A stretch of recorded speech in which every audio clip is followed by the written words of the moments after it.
talking landscape photography for tonight. It's absolutely awesome to be back and with a guest in tow as well, Adam Monk. We're very excited to be chatting to him tonight about Bhutan, and it's definitely a country that I'm super excited to hear heaps about. I've done a bit of time in Nepal, and I love that sort of Himalayan area, so it would be super interesting to see what we can learn tonight. And of course, I've got the illustrious Ben Mays and Paul Hoelen here with me tonight as well. How you going, guys?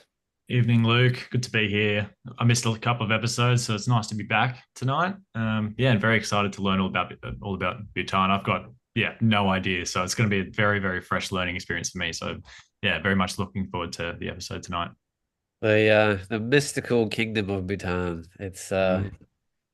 It, it's the kind of place I wouldn't say it's of fairy tales, but it kind of is in a bit of another realm. Like I've spent a few days going through my images from my last trip with Adam, and yeah, there's stories from a religious or a spiritual point of view that if you actually get to go to Bhutan in this lifetime, then you're kind of at the end of your cycle of lives, so to speak, in terms of ascension and things like that. It kind of is the roof of the world. Another name for it is the land of the thunder dragon. It's yeah, it's the most underdeveloped country in the world, one of the most least known and open to Western for a long, long time. And they're very, very reverent and protective about their culture and their well-being, and they're quite present and aware of the dangers to that in terms of opening up to the outer world. But Adam's been 11 times now, between 9, 10, 11 times, I think. So he's probably one of the most consistent people from a photographic point of view to dance through that part of the world on the foot of the Himalayas. But we'll introduce Adam in a little bit. We've actually got something a little bit exciting to talk about ourselves as a team. So it's quite good that we're all on here live. I kind of, Ben and Luke in particular, brainstormed an idea a while ago now, and we've been collectively working on it, I don't know, for half a year maybe, and we're finally ready to launch it. And we're going to let Mr. Mays kind of take point on what we've got to share with you all. Yeah, so everyone, we're like super super excited to announce a masterclass style workshop presented by Talking Landscape Photography in September or late September, start of October this year. So this is going to be a really unique 7 day long, so longer than your average workshop, really comprehensive style workshop where rather than just spending every single day getting out in the field, which we all love to do, this would be rather instead focused on teaching you the full landscape photography process, beginning with theory and planning and weather and compositional theory and all of that, through to shooting in the field in the beautiful northeast rainforest and Bay of Fires. We'll spend time editing to process and learn how to bring the most out of our files. We'll have Paul's expertise as a judge to be able to give us professional critique sessions. And then we're even going to have a very special guest, Simon Olding from Full Gamut Printing, to come up and run a print workshop for us. So we'll be getting the full theory planning all the way through to processing, critiquing, and printing your work illustrated for you over an amazing 7 day process. And yeah, we're super excited to run it. We're going to be staying at some beautiful accommodation, which has been specifically renovated and repurposed to be an artist retreat style accommodation. And there we'll have our own private spaces for classroom learning, a rustic sort of lounge with a fireplace to hang out in, and our own accommodation. All food And is our own pub. included. Yeah. Our own little pub to share with a couple of the friendly locals. All transport is included, all meals are included. It's a really, really special experience that you're not going to find in many other places in the world, or in Australia. So, yeah, please, yeah, we've What we'll linked. do, we might just share the website too here, Yeah, Ben. go I've for it. just got to bring up. So special, Basic. it's even got its own website. Yeah, Yes, we have basically got our very first talking landscape photography website here, and so this is now accessible via talkinglandscapephotography.com. So if you head over there, you'll actually be able to see. Sorry about how long the URL is, but it's pretty appropriate given what we're about. yeah. So we've got the a bit of the rundown. So we're in northeast Tasmania. Basic fitness required. And so yeah, we'll be doing some short walks and getting some pretty amazing locations. And then we give a bit of a description about it, and then you really got quite a detailed rundown of every day and what we can expect to experience on each day, with the planning and theory sessions on the second day, rainforest shoot and edit, the coastal shoot and edit as well. We may switch the days around depending on the conditions, and feedback and critique, and then the printings, exhibitions, and sharing, which would also feature the printing workshop by Simon Olding. And just to call out, Simon Olding is actually both Paul and I's printer, and he's also the exclusive printer of Peter Dombrowski's work as well. So very, very highly regarded printer. I think he actually studied under Les Walkley. So it's a it's a real McCoy when it comes to learning about printing and as well. And in terms of that sharing, there'll be an aspect of not only kind of books and exhibition sort of style sort of outputs, but also we'll delve into some of Lukey's particular skill set around social media as well. So it's kind of, we use the word comprehensive for a reason. It really does encompass a full, huge range of just kind of anything to do with the genre at all, really.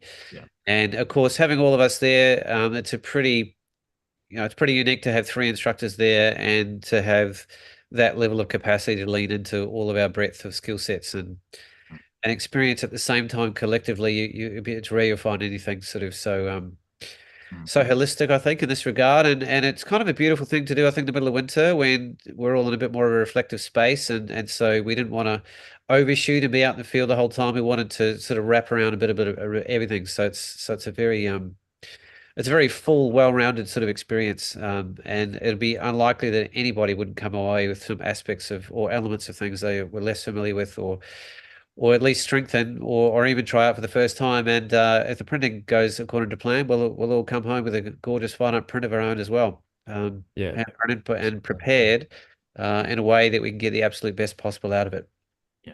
Yeah, so we're all super excited to be putting this together and to put this out to you guys. So I believe we've linked to that in the show notes and in the email today. So please head to that. But if you can't find that, just head to talkinglandscapephotography.com.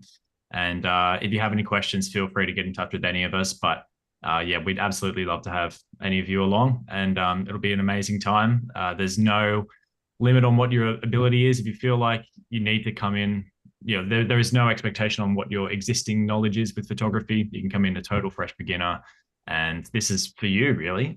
So yeah, if you want to learn the full process, everything from from go to woe, yeah, this is the workshop for you. So we're super excited for this. One-stop shop, folks. Yeah, that's it. And if you've got any questions or anything like that, you can feel free to ask them in the comments, of course, but also you can send us an email, and there's also a contact form at the bottom of the website there as well. So yeah, do check it out. We're completely excited. It's been a bit of a dream of mine to run a workshop with all 3 of us as well. So it's really nice to be able to find a format and something that actually brings us all together. And there is actually a Talking Landscape Photography episode due on one of the nights. I think it's on the Wednesday night during the workshop. So who knows what's going to happen around that? How we're going to satisfy we might have a few things to talk about. There's definitely going to be a few little surprises along the way. So yeah, so stoked about it. I'm going to be flying back from a very special place straight to the workshop. Any ideas where from? Bhutan? Yeah, exactly. Hey! So I'm literally set up to run a workshop that Adam's been busy organizing with all his incredible level of expertise and local knowledge, and also the local contacts. And we'll be using hopefully some of the local guides we used on our last trip too, Adam, which I'm looking forward to catching up with. I've kept in touch with them over the years since our last one as well.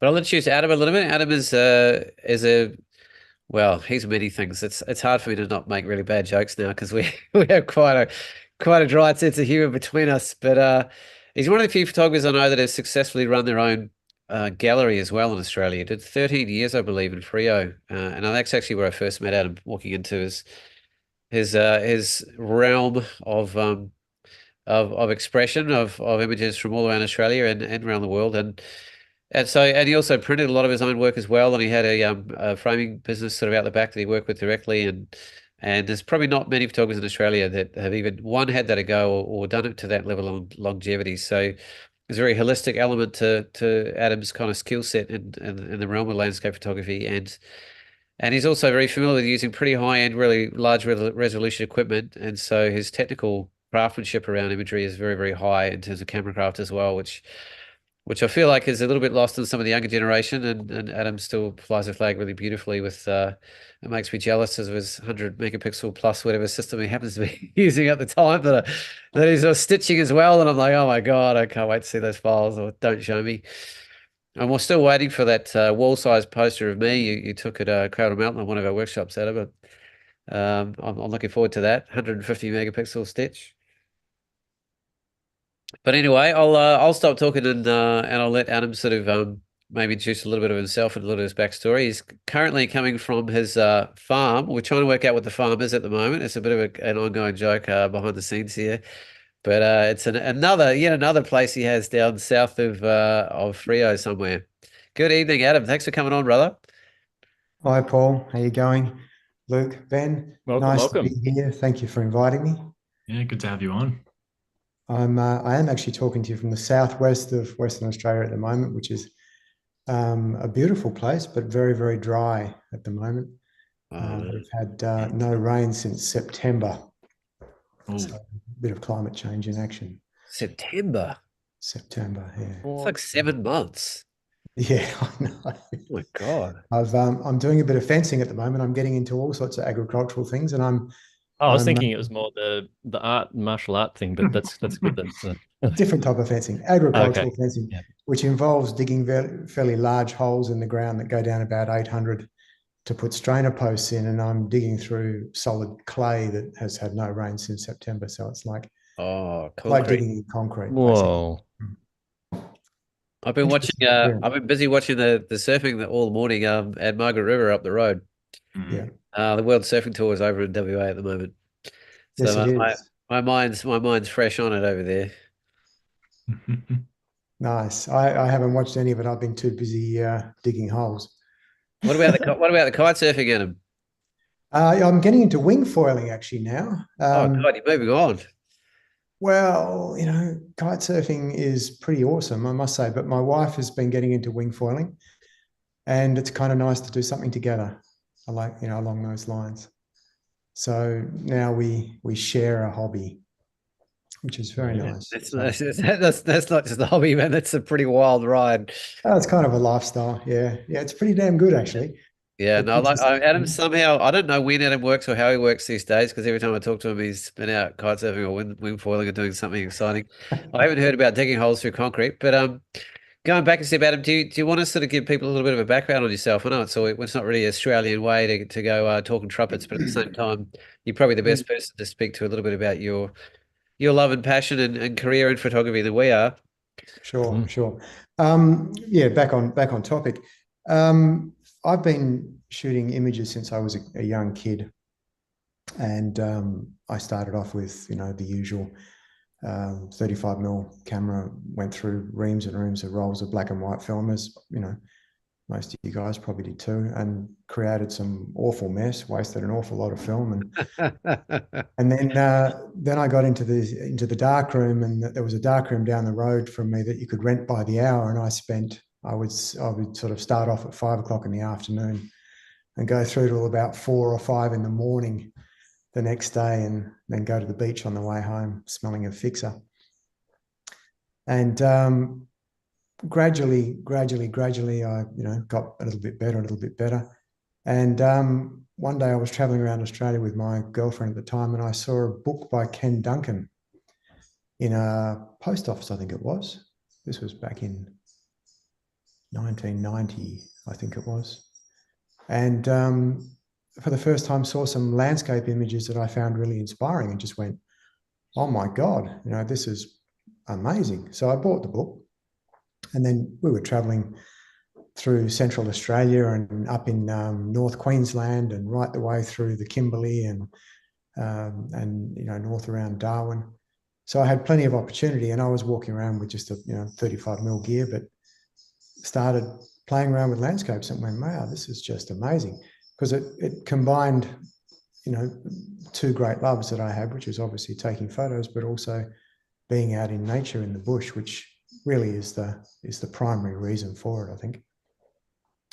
I got home and I ended up working in the darkroom, printing wedding photos, and bought a medium format camera secondhand off the Photo Trader, which at the time was a magazine that you could put ads in for a couple of bucks and buy secondhand gear. It was an old G617 Fuji, and went off and started using that. Had a great time. Bought a Rolly 6x6. Bought a baby Linhof 6x7, and then went up to a 5x4 and played around with the 5x4 for ages, and then eventually went back to the panoramic, which was most of what I used to sell in the gallery was panoramic images. That's right. Yeah.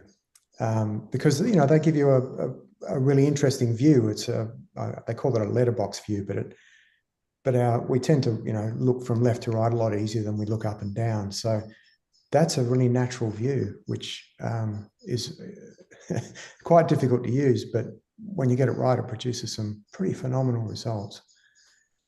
And at some stage, I saved up a bit of money and sort of opened a half-assed gallery, and it worked, and spent a bit more money, and it got better and better and better. And about then, Paul walked in.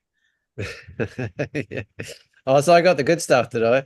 Yeah, well, you definitely walked in at the peak iteration. I mean, I started off, it was very much a pop-up shop, and then it sort of gradually, you know, expanded and grew and became a bit more professional, a bit more comprehensive. But, it was pretty impressive. It was like multi-level with mezzanines and, you know, huge prints. Like Adam didn't go shy and going big. No, that was the idea. I had my own printer. I had an Epson 9900.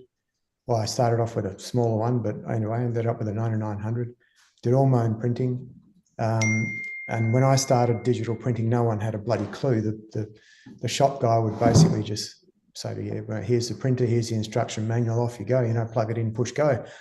And of course, that wasn't very effective. I must have wasted hundreds and hundreds of meters of paper, spent hours on the phone to Epson arguing with technical guys about whose fault it was that this thing wasn't working. But eventually they got it sorted out, and I started to understand how it worked, and it was actually a good process in the end. But it was a long road, but highly worthwhile. I think that's one of the things I always talk about is printing is sort of the forgotten art now, but it's the best way to adapt and learn to increase your own photographic skill.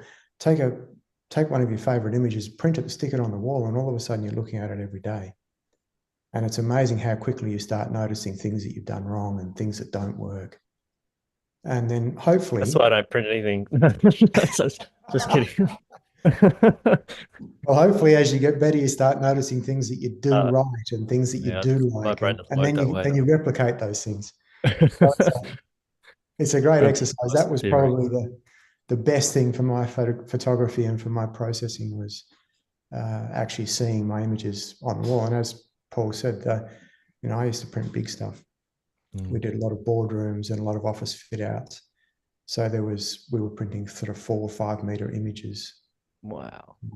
And I'd have to hire a truck to get them to the client and install them.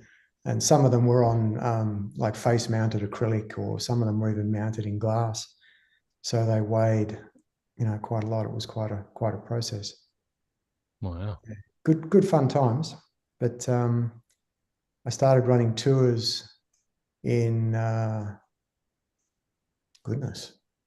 must have been about 2000, I think, with a tour to the Kimberley and workshops, and gradually that took over, and it got to the point where the tours were more fun because I got out to get behind a camera instead of standing behind a desk, and sharing stuff with others, which has actually surprised me because I'm not terribly sociable. I actually really enjoyed it, and it got to the point where the tours were making more money and the gallery was costing me all the overheads. And after 13 years, I thought that's probably enough. So here I am today. Now all I do is tours. And how did you? Oh, sorry, Paul. I was just making a joke, making a nuisance of stuff around the world. I might have saved you there. Who knows? I was just wondering. I missed that. Sorry. Is it about sheep? Paul always makes Oh jokes. no. Well, oh yeah. Well, he's heading over to New Zealand. So that's probably more Tomorrow. yeah. So yeah, he knows all about that. I think yeah, the I was actually really curious, and probably going to touch on anyway, how you found Bhutan, or how your association with Bhutan came about. Yeah, good question. I'd already started running a few tours. I'd done a few workshops, a couple of Kimberley tours, um, and I'd been developing a mailing list for quite a while because I used to get lots of photographers who would come into the gallery, and Yeah. instead of saying how much is that, I'd like to buy it, they'd come in and say, where did you shoot that? What sort of camera did you use, and what time of day were you there? So Give rather me than all of your IP. yeah, it Yeah. was like, yeah, I'm going to tell you all these things. So rather than getting annoyed, I thought, why don't I? Actually, it was my wife that said it. I have to give her credit. She said, why don't you start taking a mailing list and you can run workshops and tell people the answer to all these questions? And so I was doing that. And my mum was in the travel industry for about 40 or 50 years. And one day, an old associate of hers walked in, who was a travel agent who ran tours, and very energetic bloke. And he'd just been to Bhutan. And he came in and said, oh, I'm an old mate of your mum's, and blah, blah, blah. He started showing me some photos on his phone. And he said, and I've been thinking that Bhutan would be an ideal place for a photo tour. How'd you like to run one? I was like, where the hell's Bhutan? Ah, So got There the you map out, had a look at some more photos, and rang him back and said, yeah, it sounds like a great idea. What's the gig? So the first few tours I ran, well, the first tour he arranged, and he had 20 people going, and I went, oh my God, that's going to be tough. And I think he paid me about $2,000 for 2 weeks, and I had to be away from the gallery, so I had to employ somebody. So it Great ended up deal. costing me quite a bit of money. And I went with these 20 people, and they were lovely, and it was a really good tour. There was a few of them who were quite keen photographers, but most of them were just fairly pedestrian. They just wanted to get the odd nice image. So it wasn't a very stressful tour, but it did give me some background. And I got back from that trip and I said to him, all right, that was good. Let's do it again. And he said, sure. And I said, yeah, but this time I arrange it and I'll sell it. And I only want to take 10 people. And he went, oh my God, how can we do a tour with 10 people? You can't make any money running tours with 10 people. Because he was a travel agent. Travel agents all operate on minimum margins. Some of them 1.5% or 2%. So, it's all about numbers. And I said to him, if we only take 10, photographers like small groups. If I market it to people who are really keen photographers, they're going to want to go on that tour more than they're going to want to go on a tour with 20 people. So they'll pay the extra for it. And they did. The tour sold out within 2 days. Well, And I changed the itinerary. I'd spoken to the guy who was my guide, who is now an agent. You've got to deal through an agent in Bhutan. And we'd sat down during the previous tour and worked out all these different locations and better times to be there and better ways for it to work for photographers as opposed to just a general tour, because most general tours at sunset, everyone's inside having a gin and tonic. And I like having a gin and tonic, but not at sunset. So, so I did it. We went with 10 people. It worked fantastically. We were still in buses at that stage. Paul, you won't have experienced that. It's quite a novel experience. yeah, I'm quite fine that I skipped that one. Yeah. Bhutan, the road basically winds around the edge of the mountainside, so it goes in and out of passes. And they don't go terribly fast because otherwise you'd go over the edge and you'd sort of look down and there's 2,000 or 3,000 meters down below you. But after 3 hours, you can basically wind up where you started, but just across what would be a short bridge away. So you drive for hours and hours and hours through this windy little road, and then you end up and you can look across and say, well, we were there 3 hours ago. Yeah, it's totally like that. And which is fine in a car, but in a bus, it's just really unpleasant because, the bus goes up and down and bounces around and it swings from side to side. And so the third trip, I went for 2 mini buses. And the fourth trip, I was going for cars, SUVs, with just two guests, a guide and a driver in each car. So that means that, and I'd cut the numbers down to 8, which is just a really nice balance. A nice number. The year that you came, Paul, we had 12, but there was 2 of us. So that's the equivalent of 6 each. And, with the 2 of us, 12 people, that's 6 cars, 4 local guides, 6 local drivers, and Paul and I, which is just a really nice balance. And and that's probably worth calling out too. That's quite a big support team you've got behind you as well. It's not just Paul and yourself, but huge, quite a few other guys helping out as well, and girls too. Yeah, do you want to explain to I mean, a lot of people may not understand the restrictions and limitations around traveling in Bhutan. You can't just rock up there. You essentially have to go with a local guide the entire time. And you pretty much pay a flat fee, which is not insignificant, but it kind of spreads out over the time, where everybody pays the same amount per day, regardless of where they stay and what guides they're with and almost what they're driving with. I mean, Adam knows more about it, but it's a little bit unusual in that regard, and you're normally restricted to around 14 days max, unless you have diplomatic kind of ties to the place, and that's all you get for the year. So it's actually, the local guides are a huge part of the experience. And I mean, the Bhutanese people are very refined, they're very elegant, they're very well educated, and they become a huge part of a trip like this. And they make the experience, because at all times you've got access to them, 24/7 in the car where you're going, to lean into local knowledge. And there's a lot of complexity to their culture that's kind of easy to miss, and really exciting and enjoyable to sort of lean into, and having them there the whole time is makes a huge difference. And Adam's sort of built up a lot of relationships over the years and tried lots out, and he's got some very, very strong working relationships built over a long period of time to know who the sort of better guides are, as it were. Better or worse is not the right sort of terminology to use. They're all great people, but at the same time, the ones that maybe understand the subtleties around the photography a little bit more, or have the flexibility and understanding to lean into how we want to tailor the trips maybe a bit differently than other trips. Well, you speak to that, Adam. You're the one who's been refining this for all these years.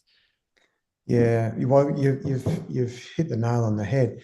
They have changed the rules a little bit about the daily tariff. It's still incredibly complicated, but the same principles apply. You need to go with guides. You need to book through a local agent. I've been dealing with Rinzin, my local agent, since 2012, and his brother Kunzang, who you will remember, he's my chief guide. He comes on every tour. He's so good. He's amazing. He's my chief fire putter-outer. He's just one of these guys that nothing is too hard. It's just, yeah. The Bhutanese people, generally speaking, are probably the most universally lovely people I've met anywhere, I have to say. But my guiding team is, I must say, especially good. A couple of the guides that I've had for years, besides Kunzang, I should give you a bit of background here. Parents in Bhutan don't name their kids. The abbot at the local monastery names their kids. So they don't have a family name the way we do. They don't have an ending family name. They have 2 names, but the abbot gives them both of them. So there's only a very small pool of names. So one of my guides, her name was serene, and that can be a man's name, or in fact, all of them can be a man's name or a woman's name. Her full name is Serene Pelden, and they're 2 names, and neither of those relate to her parents. So Serene, you will remember, Paul, She had a baby last year. She's been guiding my groups for nearly 12 years as well. She may be back this year, I'm hoping. Fingers crossed. Fingers crossed. She's wonderful. And later on, I'll show you some photos. And our guides are basically our chief models, because, that's kind of the deal. And they are fantastic models. And another one who you also remember, Sonam. Yeah. She was sick last year, so she wasn't able to come last year, but she's been coming as well for many years. And one little story about names in Bhutan and how limited they are. One year we had a group, so we arrived at the airport and met all the guides and the drivers, And the introductions go around because some of the guides and drivers I know. My guides in particular I know, but the drivers, because they're all contracted for different things, they're harder to get. So I have a pool of drivers that I've said, these guys are good, I'll have them, not this guy, not that guy. Because, they're human, like anywhere in the world. Occasionally you get someone that just won't listen. But the introductions go around, and it was, this is Sonam, and this is Sonam, and this is Sonam, and this is Sonam. And we had 4 Sonams of 7 guiding team, of my guiding and driver team. 4 of them were named Sonam. So it sort of became the joke of, Sonam 1, 2, 3, and 4. So it's and their sense of humor is, they're almost impossible to offend. The Bhutanese have the best sense of humor of anyone I've ever met, I must say. Very graceful people. Very graceful, but very full of humor and full of life. They love a good laugh, and they give as good as they get. So, which I think you'll pick up in some of the photos as well. Well, speaking of photos, I was going to say we'll move into some photos now, because we'll stop staring at our own ugly mugs. But just to give a little bit of a wider backstory about what fascinates me about Bhutan in many, many ways. It stands out as quite a unique place in the world for many, many reasons. It's the only place on Earth that's actually carbon positive or negative. It actually has so much carbon sink, with more than 70% forested country, which they're actually trying to increase at the moment. And they have a very, very deliberate, I think it's actually the largest sort of area of a country that's actually reserved or in a level of protection as well. They don't operate with a GDP like most countries economically. They have a gross national happiness index, which basically is where they run the well-being of a country based on their cultural heritage, their language, the level of education, healthcare, and right down to individual well-being. And they have huge mandates around protecting their culture in terms of the dress code, in terms of the way buildings are made, the level of language used. 10% of the nation are actually monks, both men and women.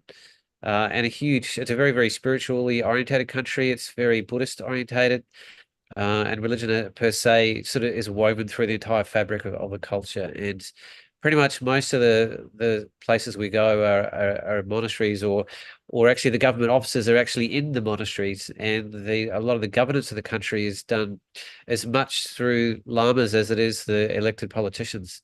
It's a kingdom, so there is actually a king and a monarchy of sorts, although they've actually handed over to a more democratic process and more recent time as well, but it is actually still a working kingdom, as it were.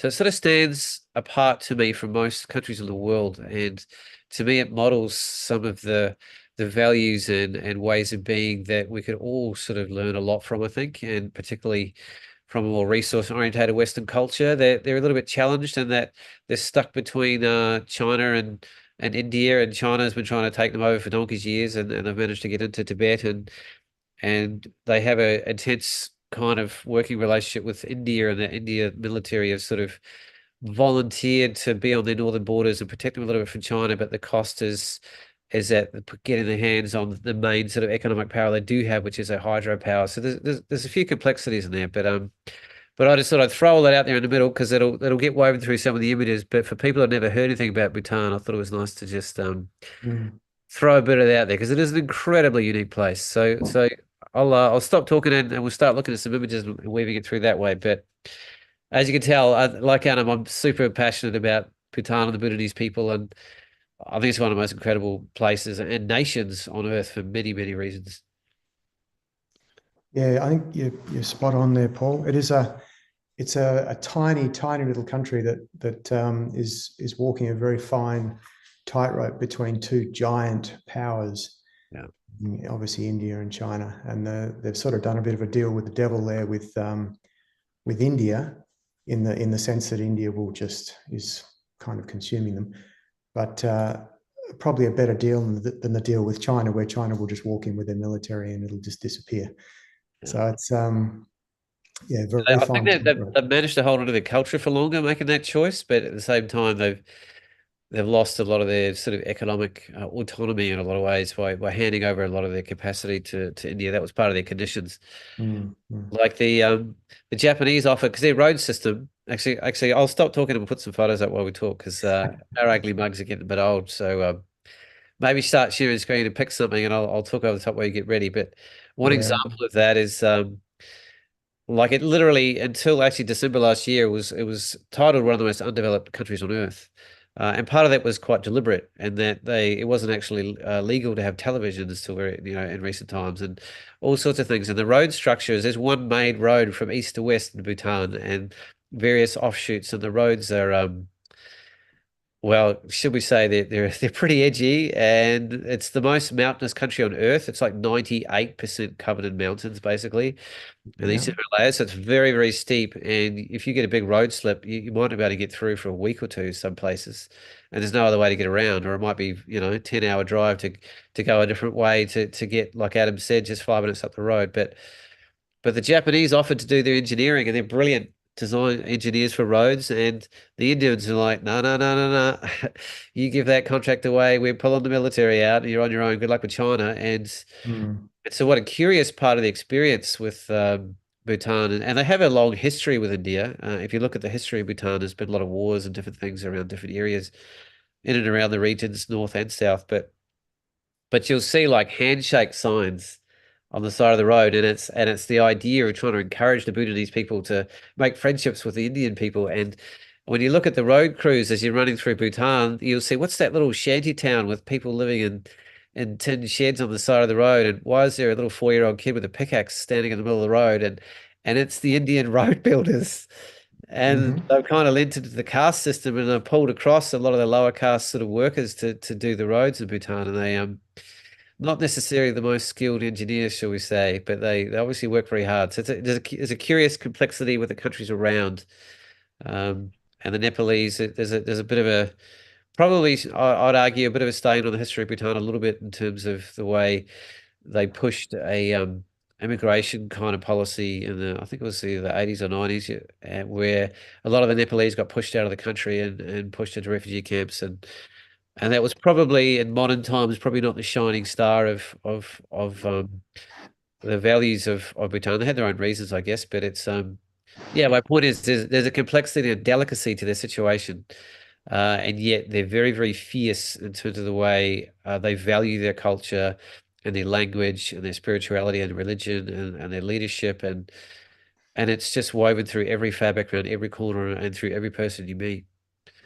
So, Adam, this is an example of its song, isn't it? And that's This is actually the Thimphu song. the Timbuk song, which is one of the biggest ones. Yeah. Well, this is the capital, so this is actually where the king has his office. And as you were saying, a zong is a fortress temple. Is probably the closest translation I can come to. It has both a religious role and a governmental role.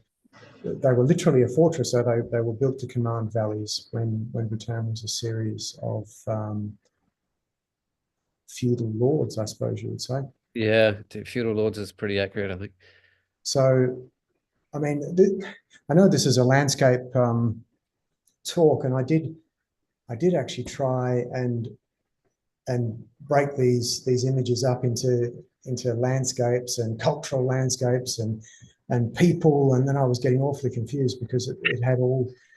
It's just so woven together in Bhutan. I'm the same, Adam. Like yes, it has magnificent landscapes because it's such a steep, mountainous, incredible area in the foothills of the Himalayas. But it's the people are woven into all those aspects that it's almost like impossible to separate. The experience of going there, it's a deeply, deeply cultural experience, as much, if not more, than a pure landscape experience. And really, that is the great attraction and the great value and the great wonder of Bhutan, as much as the landscape itself. So quite unashamedly, yeah, like even I know we're a landscape show, but at the same time, the fabric of this place is just so woven through with the people that you don't really separate them too easily at all. It sounds like it's more like a cultural landscape anyway, like the cultures become part of it, yeah. Absolutely. So these two images here, I think, kind of sum Bhutan up in a way. This was a friend of mine who was on one of my tours quite a few years back. And he's just taken a photo of these ladies in the markets and he's showing it to them.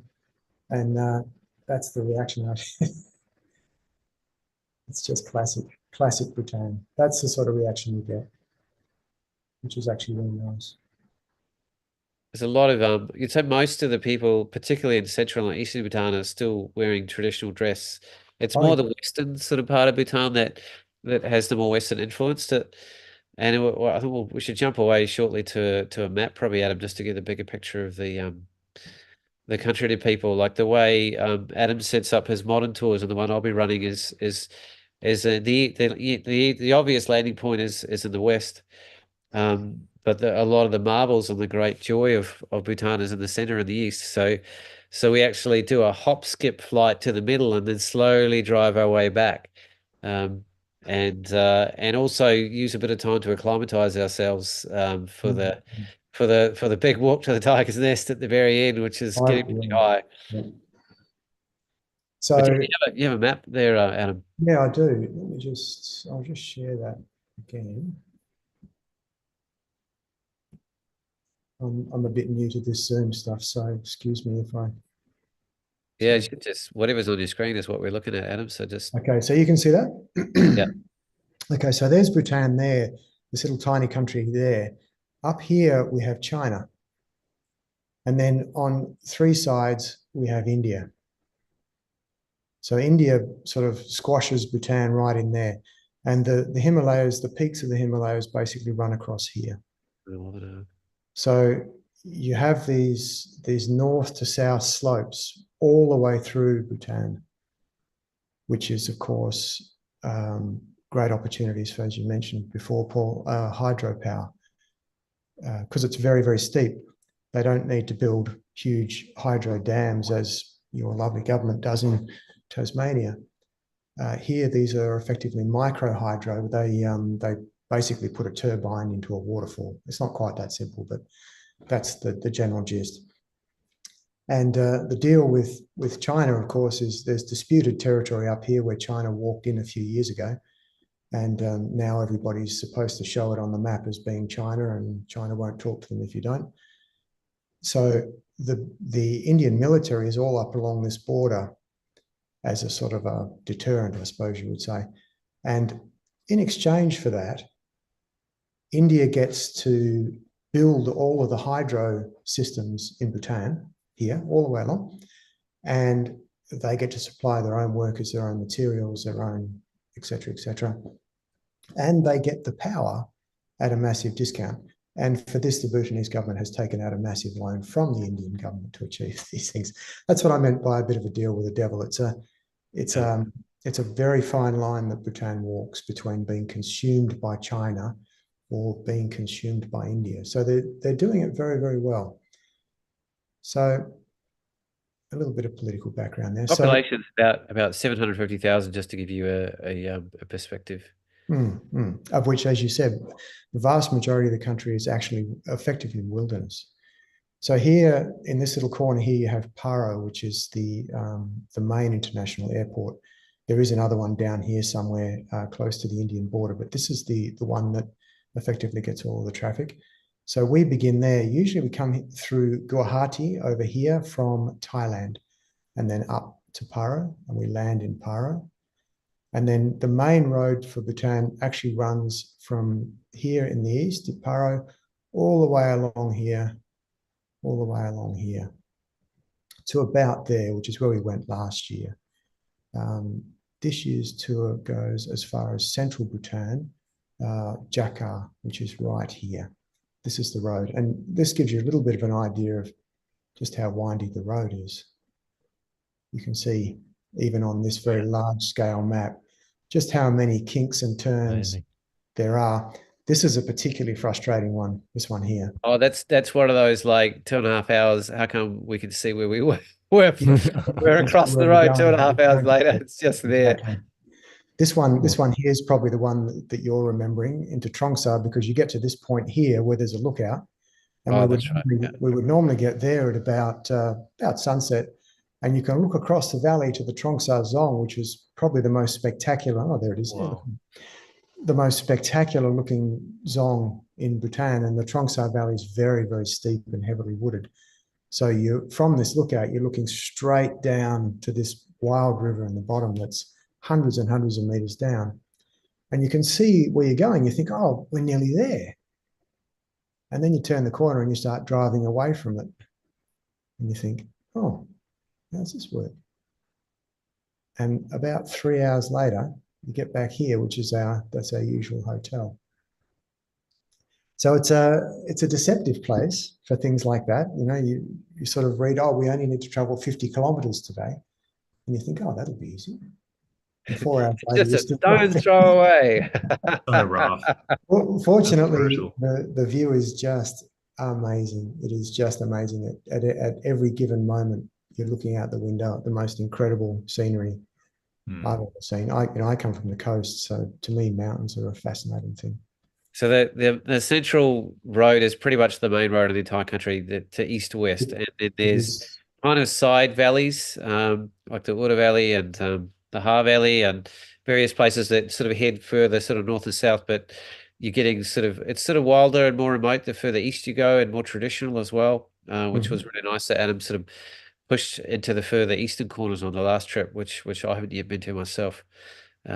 But yeah, you won't see people out in traditional dress anywhere from the central Bhutan to the east, and yet Paro and a little bit in Thimphu, you'll see that kind of edge of Western influence that's slowly coming in. But they literally had a ban on television and the internet until 1999. Like, it wasn't even accessible in their country, you know. At the same time as they're surprisingly educated on what is happening in the world a lot of the time as well. Like I said, they're very educated. Yeah. You'll come to an old lady in a festival who'll say, oh, where are you? Oh, well, first of all, she'll try and let you in front of her, and she's about 4 foot tall, and she'll let you stand in. She'll ask you to come and stand in front of her so you can see the festival better.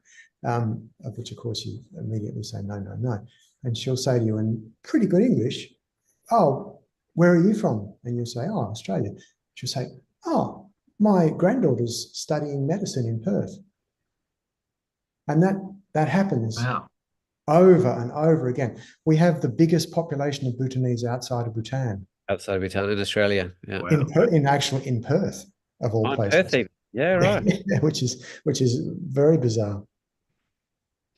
Yeah, that's right. Quite a few of the guides were talking with me for years afterwards, asking me more and more questions about Australia all the time, and how do I get there, and if I make it your way, will you look after me, and all that kind of thing. Like, it was very clear that it was a pretty highly esteemed place for them to get to outside of their own country, and held in great regard, Australia. They're all coming back for you, Adam. Yeah. Maybe. Got a good enough reputation over there that you've shifted the population. A couple of my guides and drivers are actually here at the moment, so maybe we inspire them. We go a little bit further on this trip, Adam, out to the Ura Valley as well, don't we? Yeah. So Tscharke, what we do, a lot of tours actually drive both ways, which, as you can see by the winding road, is an awful lot of kilometres, an awful lot of hours. And because there's only one road, you're basically going back over the same ground again. So rather than do that, we actually fly out here to Tscharke, which is central Bhutan. I'll just zoom back out again so you can see that. So central Bhutan right there. And then we meet our guides and drivers there. So we have one guide meets us at the airport with a bus for the first night. We spend the night in a hotel in Paro, and then we fly straight out to Tscharke here in central Bhutan. And that's where the first festival is. So we're going straight to the festival for this trip. So we'll start with one festival. Do you want to just maybe speak a little bit to, or maybe we'll put up some photos too shortly, like what does the festival mean to their culture in particular, and why do we, in this case in particular, design our trips around the timing of the festivals in particular? Because that's easily one of the great highlights of an experience of their culture by far, and one of the most colourful and dynamic and exciting things, one of the greatest way to meet the people and to celebrate the subtleties and elegance and even the flamboyant aspects of their culture, which is often a lot more subtle in the rest of the country. It is. Bhutan was originally a highly animist country. It was a country that had religions based on local spirits and local demons, which were, everything from how well the crop would grow to how often it would rain to who got sick and who didn't. And that was very localized. So each region had its own variations of that. And then when Buddhism spread through the country, Buddhism, of course, is a very accepting religion, unlike many other religions. It just basically takes in, whatever's there. So the Bhutanese didn't ever give up their animist beliefs. They basically just absorbed Buddhism into it. So you have Himalayan Buddhism is really unique, and each region has its own slightly different version. So they have spirits and demons and guides and all sorts of amazing, highly colorful things. Flying tigers. Sorry? Flying tigers. Yeah, lots of tigers and lions. I'll just give you a quick. Yeah, please. If I just, hang on, I'm getting all confused here. Where is it? There it is. Share.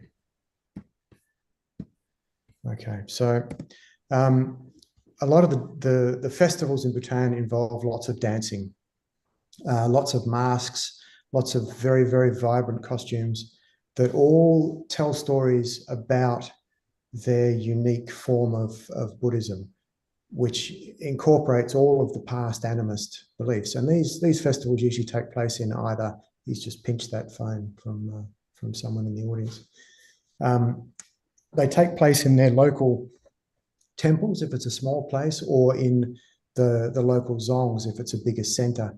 And most of the dancing is done by the monks. Most of these fellows here are in fact monks, full-time monks.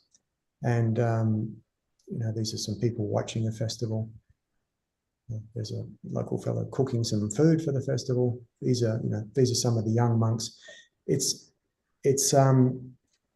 They have many, many, many festivals. I'd have to say that there must be 30 or 40 festivals a year across Bhutan.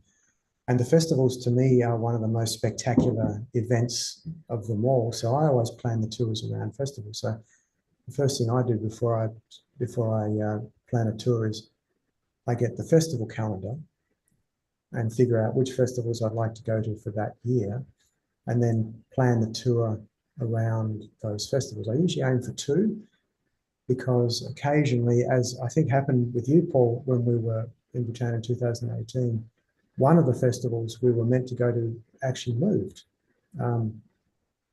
just by a few days.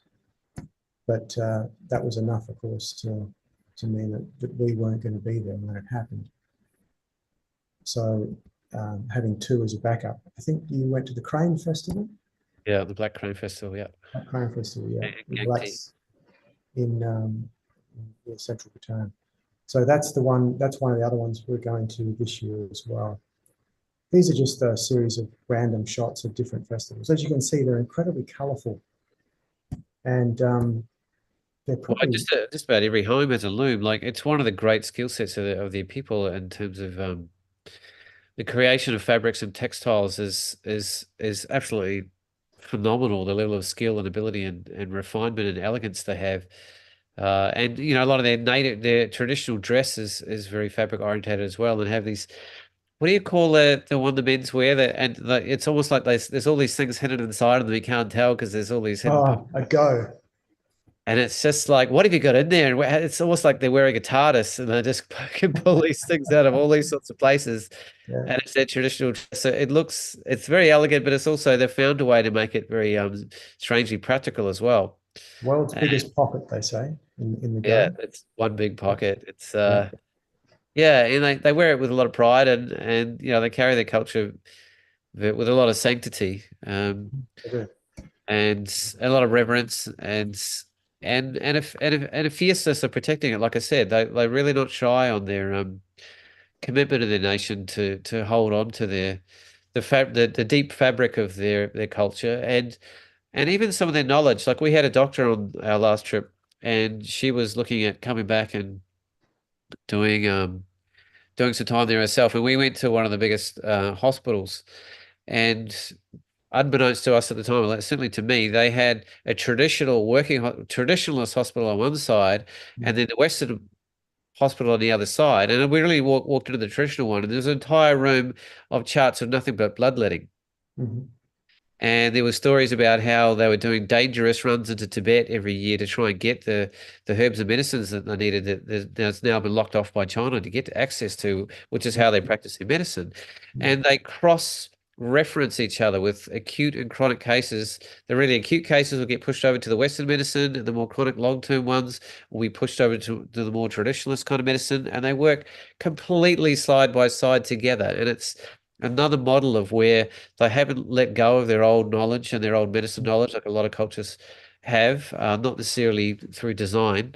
And they have a way of embracing the modern world in a way where they're not losing the old world at the same time. And that's not an easy thing to accomplish, but it's something they're very, very committed to, which is why they're kind of only slowly opening the borders to the world a little bit at a time. And in terms of access to television and internet as well, was only since about 2000.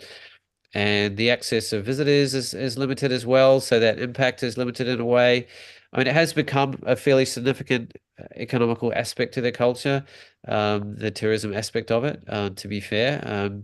But Massive. the compromises with India, they haven't got a lot left to lean on, especially losing huge amounts of their money from their hydropower, which is their main resource.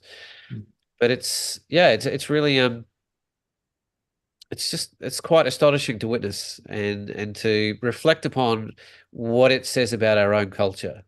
Like, you will not leave a trip there without coming back with a very, very different perspective on the way many, many countries run and how we run our daily lives as well. Yeah, I think Bhutan has a lot to teach us. I mean, there's nowhere that's perfect. Obviously, Bhutan has its issues here and there, but it's the closest thing to a utopia I've ever seen. And as you suggested, one of the best things about them is the way they accept other viewpoints. So the two medical systems working side by side, Buddhism being absorbed into their existing animist religion. I went into a temple, which we go into many, that had an icon of Jesus on the altar. That's right. And that's quite common. And I don't think there's many other religions where you would see that. So yeah, that's sort of symbolic, I think, of the accepting nature of Bhutanese people, which is a huge part of the trip. As I said, this is meant to be a landscape talk, and the landscape in Bhutan is It's a cultural landscape. It's an incredible landscape. But my view on photography is that photography is all really landscape, isn't it? You take a portrait of somebody and you're looking at the landscape of their features in their life, and the architecture and the features of the towns is the landscape of that culture. And in the case of Bhutan, the festivals and the costumes and the dances and the songs are the landscape of their history. So it's all interconnected and it's all tied together, I think, anyway. What do you find you tend to gravitate to most or enjoy shooting most when you go on these trips? Because obviously it sounds like there's just so many different elements, and just the street sort of things, to the festivals, to the scenery, to the temples. Like, what do you find you connect most with when it comes to photography? Yeah, Ben, I'm kind of whatever's in front of me, I just love it. To me, the image making is a way of engaging with the world, and the world in Bhutan is so different to anything I've ever seen. Whereas in Perth, it would be very hard for me to pick up a camera and walk around the streets and get excited. But Bhutan, I carry a camera everywhere, because it's everything from the people to the architecture, to the street scenes, to the dogs, to the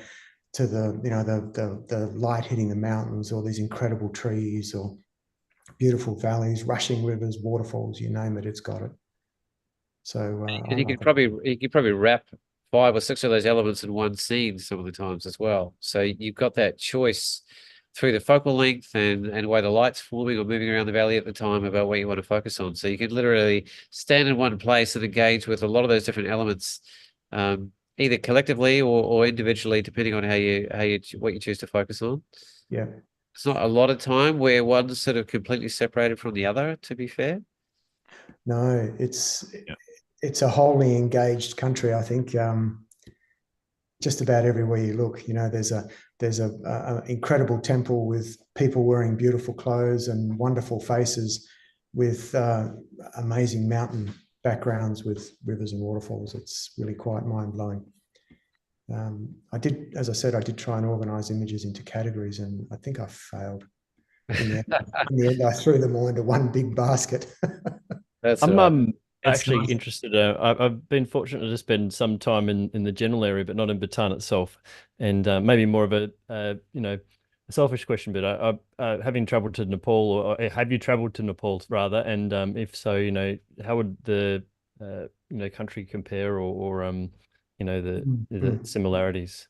Good question. A lot of people do say that, because a lot of my friends went to Nepal.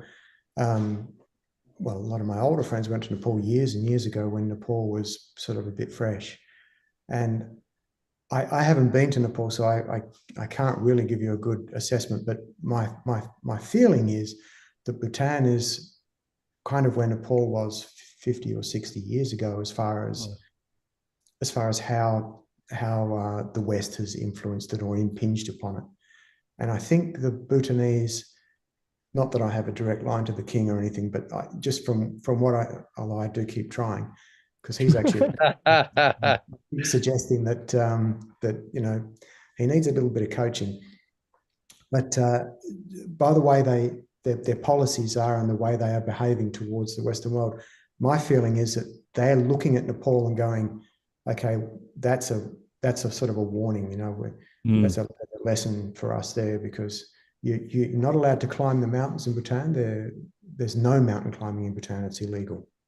So as far as they're concerned, the mountains are sacred, and that's it. Because of course, one of the big things in Nepal is climbing mountains, and unfortunately, a lot of mountain climbers, they carry a lot of crap up and then they leave it up there and then they come down without it. So every time the snow melts, all the rubbish ends up in the rivers, which is the highest unclimbed mountains in the world are actually in Bhutan. Yes, right. Like literally. And the highest one is about 7,450 meters. Wow.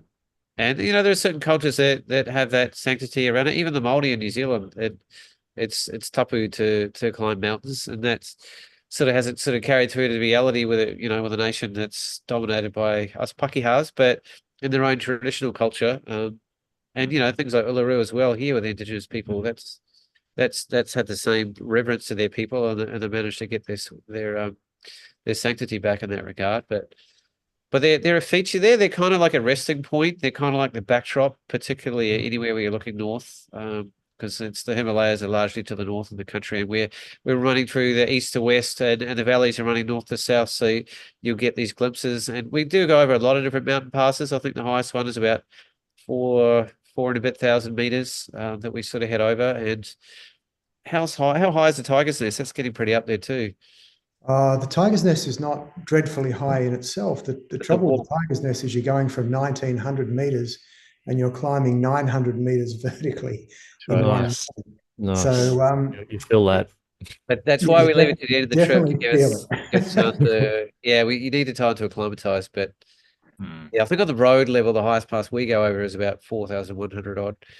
And Luki, you're familiar with those sort of altitudes. Not everybody Oh is. yeah, it's nice. It's a nice challenge, especially if you're doing hiking. And so at least in this case, it's not, well, apart from maybe climbing up to the area you're talking about, it's a lot nicer if you're getting driven around, and it's definitely better for photos if you're not absolutely buggered and can't wake up at exhausted. sunrise Yes. Yeah, because to make you're it trying easy, to recover. there are some really, really big treks, particularly in the northern part of Bhutan. There's a famous, what's it called, the Snow Tiger or something like that.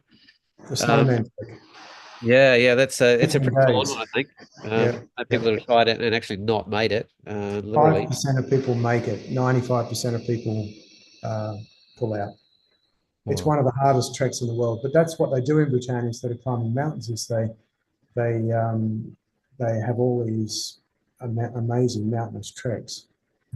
And something that they did during COVID was because just about everybody's involved in the tourism industry, and during COVID, of course, there was no tourism industry. So the government re-employed everybody And one of the projects that they were doing was going through all of these treks and cleaning up any bits of rubbish or any disturbance that was there, and improving all of the pathways and putting little discreet signs around, usually with a funny little saying about "don't drop your rubbish," or "Karma will come and get you," or things like that. All over the place, and things like the Tiger's Nest. They had everybody working on the trail up to the Tiger's Nest, so they were fixing it all up and putting in steps and making the trail safer for tourists and all those sorts of things. So Forward to that.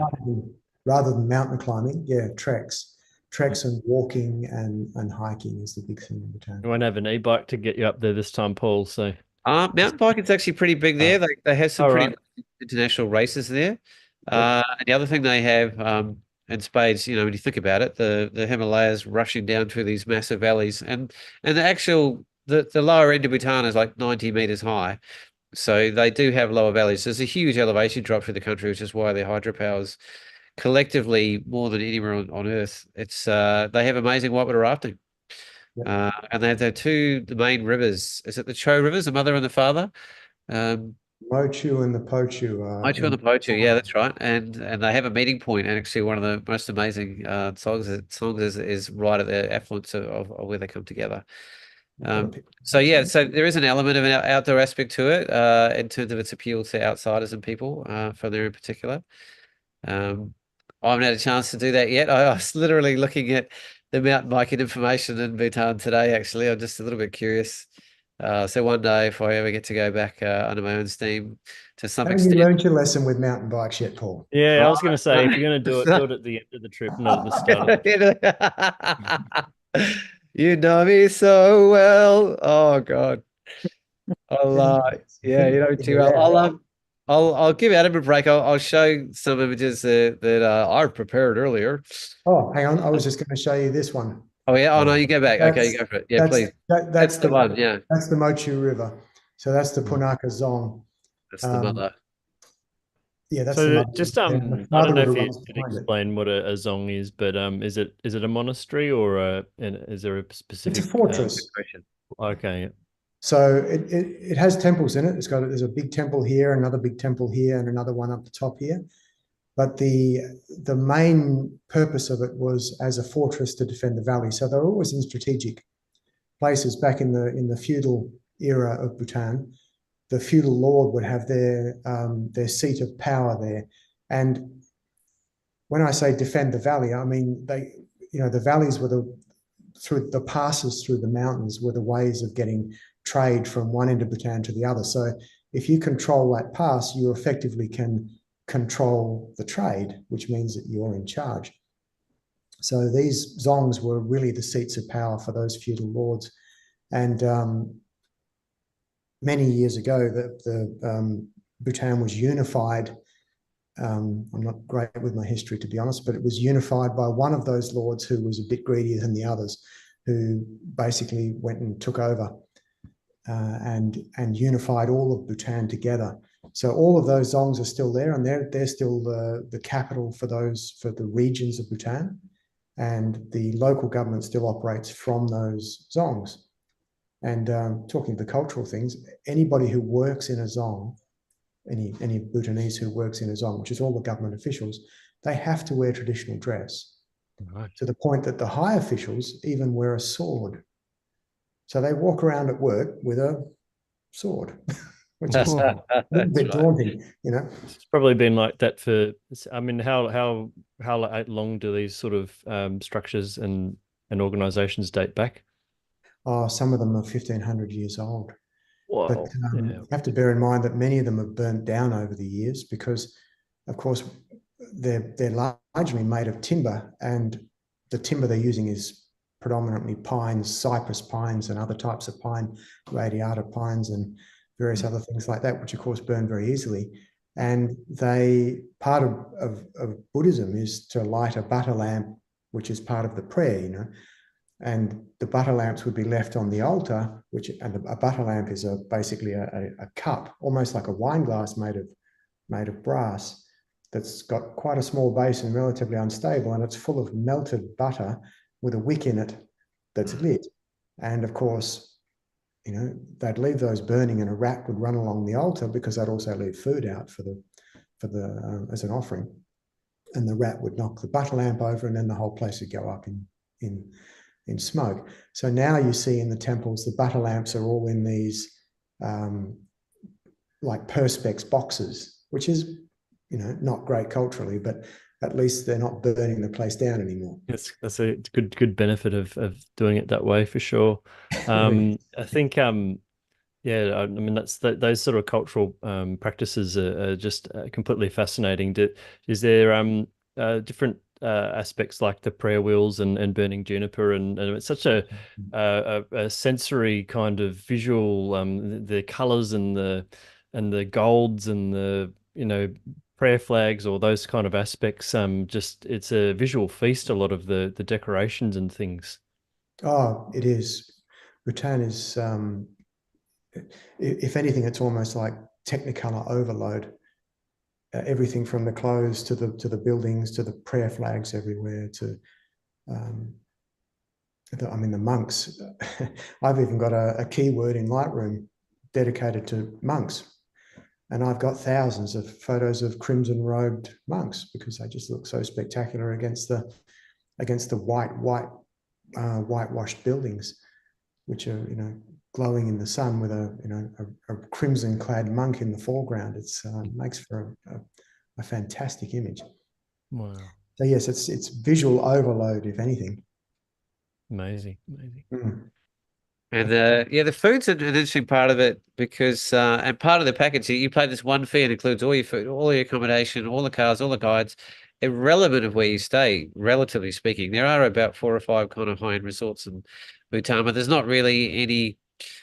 I mean, you have homestays as well. A lot of places just aren't built up enough to have any. It's about 50% of the population is in Thimphu, but it's and as you get sort of central and further east, there's less and less of the larger kind of structures to stay in. But I don't know how much food I ate on that last trip out of it. It was just astonishing, almost Certainly embarrassing. astonished us how much you could eat, Paul. But if you eat with the locals, like they temper their food to suit us. But if you actually sit down with the drivers and the local crew and eat, they basically just eat chili cheese every night. And rather than chilies being an addition to the meal, they are the meal. And that the meal is chilies with a little bit of molten cheese wrapped around it. And there's actually an issue in Bhutan with stomach ulcers because they're so hot and they're so consistently eaten. And you'll see chilies all over the roofs of the houses, all sorts of places. Wow. Just about second household is drying out their own chilies. And I don't know what the actual, I can't remember the traditional name of it, but it's you've got to be a little bit game to try it out. I certainly had to go a few times, and I was on the toilet the next morning just about every time I gave it a go. What sort of foods did they have, like kind of some classic different cuisines that you sort of got to try? Yeah, we went to one of the top restaurants was it the Mimosas? Momos, nice. Yeah, Momos. Yeah, we went to one of the best Momo restaurants they had there. Very good. Very good. So good. Classic. You can think of that more. Vikings too. I'm unfamiliar with what momos are. Could you describe it for me? It's a bit like gyoza in some ways, isn't it? Like a dumpling. Yeah, it is. Yeah, I mean, gyoza is not even Japanese; it's borrowed. That's exactly what it is. It's a steamed dumpling with usually a filling of cabbage or pork or various other things, chicken. Yeah, right. Depending on where you are.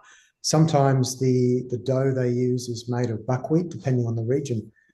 Very tasty. They're all over the whole of the Himalayas. So if you've been to Nepal, you would have had momos.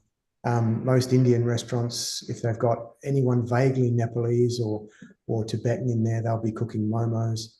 They're worth a try. Highly recommend them. And they do dal bhat or anything like that as well? No, not really. There is a little bit of crossover, particularly in southern Bhutan, where, as Paul said, they have very low elevations. I mean, they have elephants and crocodiles and tigers down there. So southern Bhutan is right down, you know, with tropical India. But northern Bhutan, the cuisines were very, very different. They eat a lot of things like turnip greens, which is something that, because they have very, very cold winters, of course, they have a very short growing season. So they grow lots of food, and then you'll see it all drying. So the chilies, you'll see them drying on the roof. So you drive along and there's just these red chilies piled up on everybody's roofs or hanging from their windows. And then you'll see what looks like a clothesline spread out, and there'll be all these green things hanging off it, and they're all turnip greens. Okay. And they feed the turnips to the pigs and to the cows, and they eat the turnip greens themselves. And we in the West, of course, throw the turnip greens away and eat the turnips. I highly recommend turnip greens. Actually, really nice, very tasty. Actually, you touched on the temperature. I don't know if we did cover. I'm quite curious to know, like, what the variation can actually be. And I guess you sounds like you're in a similar elevation most of the time going through. Is there a huge variation if you're doing a trip there over that time? That'd be kind of interesting. I'm gonna chat photos in the background while we're chatting. Yeah. There is through the journey we do, which is east to west and then back. We vary from about 1,900 meters up to about 2,500 meters.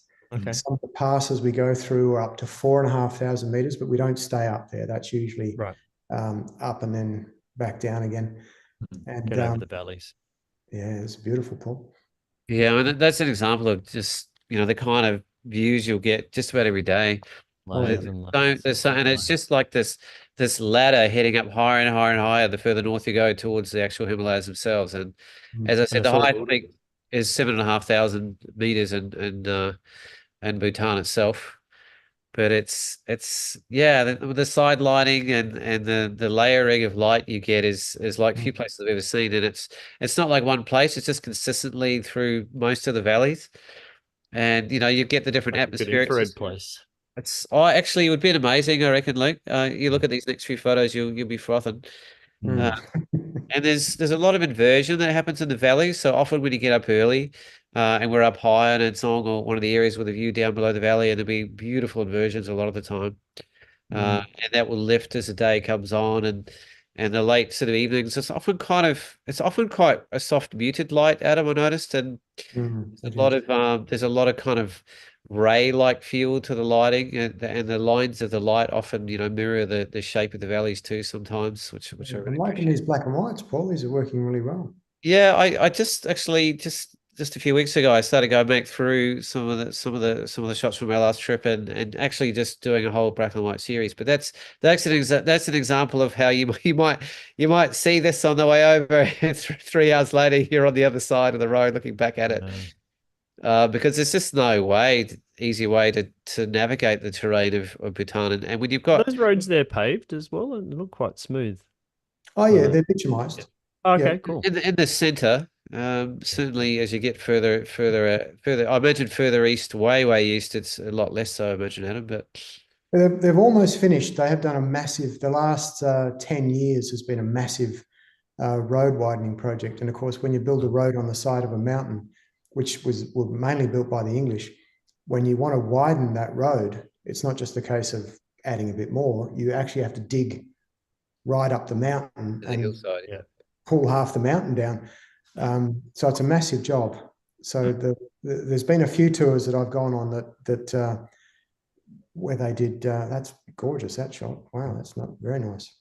I'd always I remember shooting similar scenes in the Himalayas, and you're always looking for that isolated pine there or something that's like a nice focal point with this beam coming down, and you can just really pick off and create these amazing little scenes with that sort of light. It's so much fun. Yeah. Oh, yeah, a lot of light like this. I only had that was magnificent this afternoon in particular. I remember I had a 7200 last time, which was a great lens to have because there's a lot of portraiture and isolation of features, but I'm actually going to take a 100 to 400 this time to really compress things a little bit more and isolate a lot of features. And just like you said, look, you're trying to find those pockets of light that sort of come through and highlight certain features. And some of the lookouts that we stop at, you could just sit there for hours watching the light dance around through the valleys and stream away and highlight various things and watching the cloud structures move sort of through. This is where our land. This is Paro, isn't it? That was our first night. Normally, Paro, yep. Yeah, we're often up on the hillside there, getting a view down into the Paro Valley. Mm. This is quite interesting here. There's another shot further along. Do you want to speak to the Oh, the prayer flags. yeah, the prayer flags and how you notice some of the most interesting sort of spaces, but it's quite a big part of the culture. I'll let Adam speak to Mhm. that. Yeah, the theory is when somebody dies, there's a whole process that they go through, which actually makes a lot of sense as far as mourning somebody you care about. You know, here in the West, we struggle with it quite a lot, I think. You know, someone comes and picks up the body of your loved one and carries them away, and you basically just don't see them again. And then there's a box at a funeral, and then they drop it in the ground, and that's it. And then everyone expects you just to sort of get on with it. Well, here they have a whole process. I'm not going to remember exactly how it runs because I don't have a great memory for things like that. That's why I take photos. But they put up 152 prayer flags, and the process is usually quite involved. Those are prayer flags you can see right there in Paul's shot. They're funeral flags for somebody that's died, and they're on a tall, slender pole. The pole is about 10 meters tall, and they won't all necessarily be in the same place. Sometimes you'll see them staggered down the hill, but they'll be in a place, a prominent place that's windy, that usually has a wonderful view. And the digging of the holes and the planting of the prayer flags is part of the mourning process for the people. It's something that they physically do to remember whoever it is that's gone, you know, a mother, father, auntie, uncle, son, brother, whatever. And that has to be done a certain period of time after the person has died. And then often there'll be 152 of something else as well, usually like a little chorten made of clay that they'll paint, and they'll find a place like a natural cave or a nook on the side of the road, somewhere that usually has significance to them or feels like a significant place, something that has a view down the valley or somewhere that's beautiful. And the prayer flags the idea of the prayer flags, of course, is that the prayers are written on the flag, and the flag is a loose weave. And as it flaps in the wind, the flag unravels and the prayers are set free. And the prayers aren't for them. The Bhutanese don't pray for a new TV or a new car or a better house or anything like that. Their prayers are for the world. They're for everybody. So it really is that the concept of Bhutan, the Buddhism in Bhutan is a selflessness that's very alien. It's like a loving compassion for every being in the earth. Yeah. Wow. In fact, they're exactly the words they use when they translate it into English. Loving compassion, and they really live it, which is really nice. But one of the interesting little side effects was that so many, because people die every day, and if everybody who dies needs 152 effectively young trees to have their flags planted somewhere prominent, you're going to start deforesting the country pretty rapidly. So as the population started to grow and that practice became more common, because previously people maybe didn't have so much money, they would do it on a smaller scale. As they started to, more and more people were going for these poles. Originally, they wouldn't reuse them. The idea was the pole would stand in the ground, the flag would unravel, and then the pole would be left to rot. So now what they're doing is they're reusing the poles, and they're paying like a rental on the poles. And they have this deal going where for every pole they cut for a prayer flag, they have to plant, I think it's 2 more. So they're actually increasing their forestation by deforesting, if that makes any sense. It's just one of the interesting little enigmas of Bhutan and how they get around these things with quite a refreshing way of achieving it. That looks like Har Valley, Paul. Yeah, it is. Yeah, beautiful. You'll be going there this trip too. I know, looking forward to it. It's one of my favorite places, I think.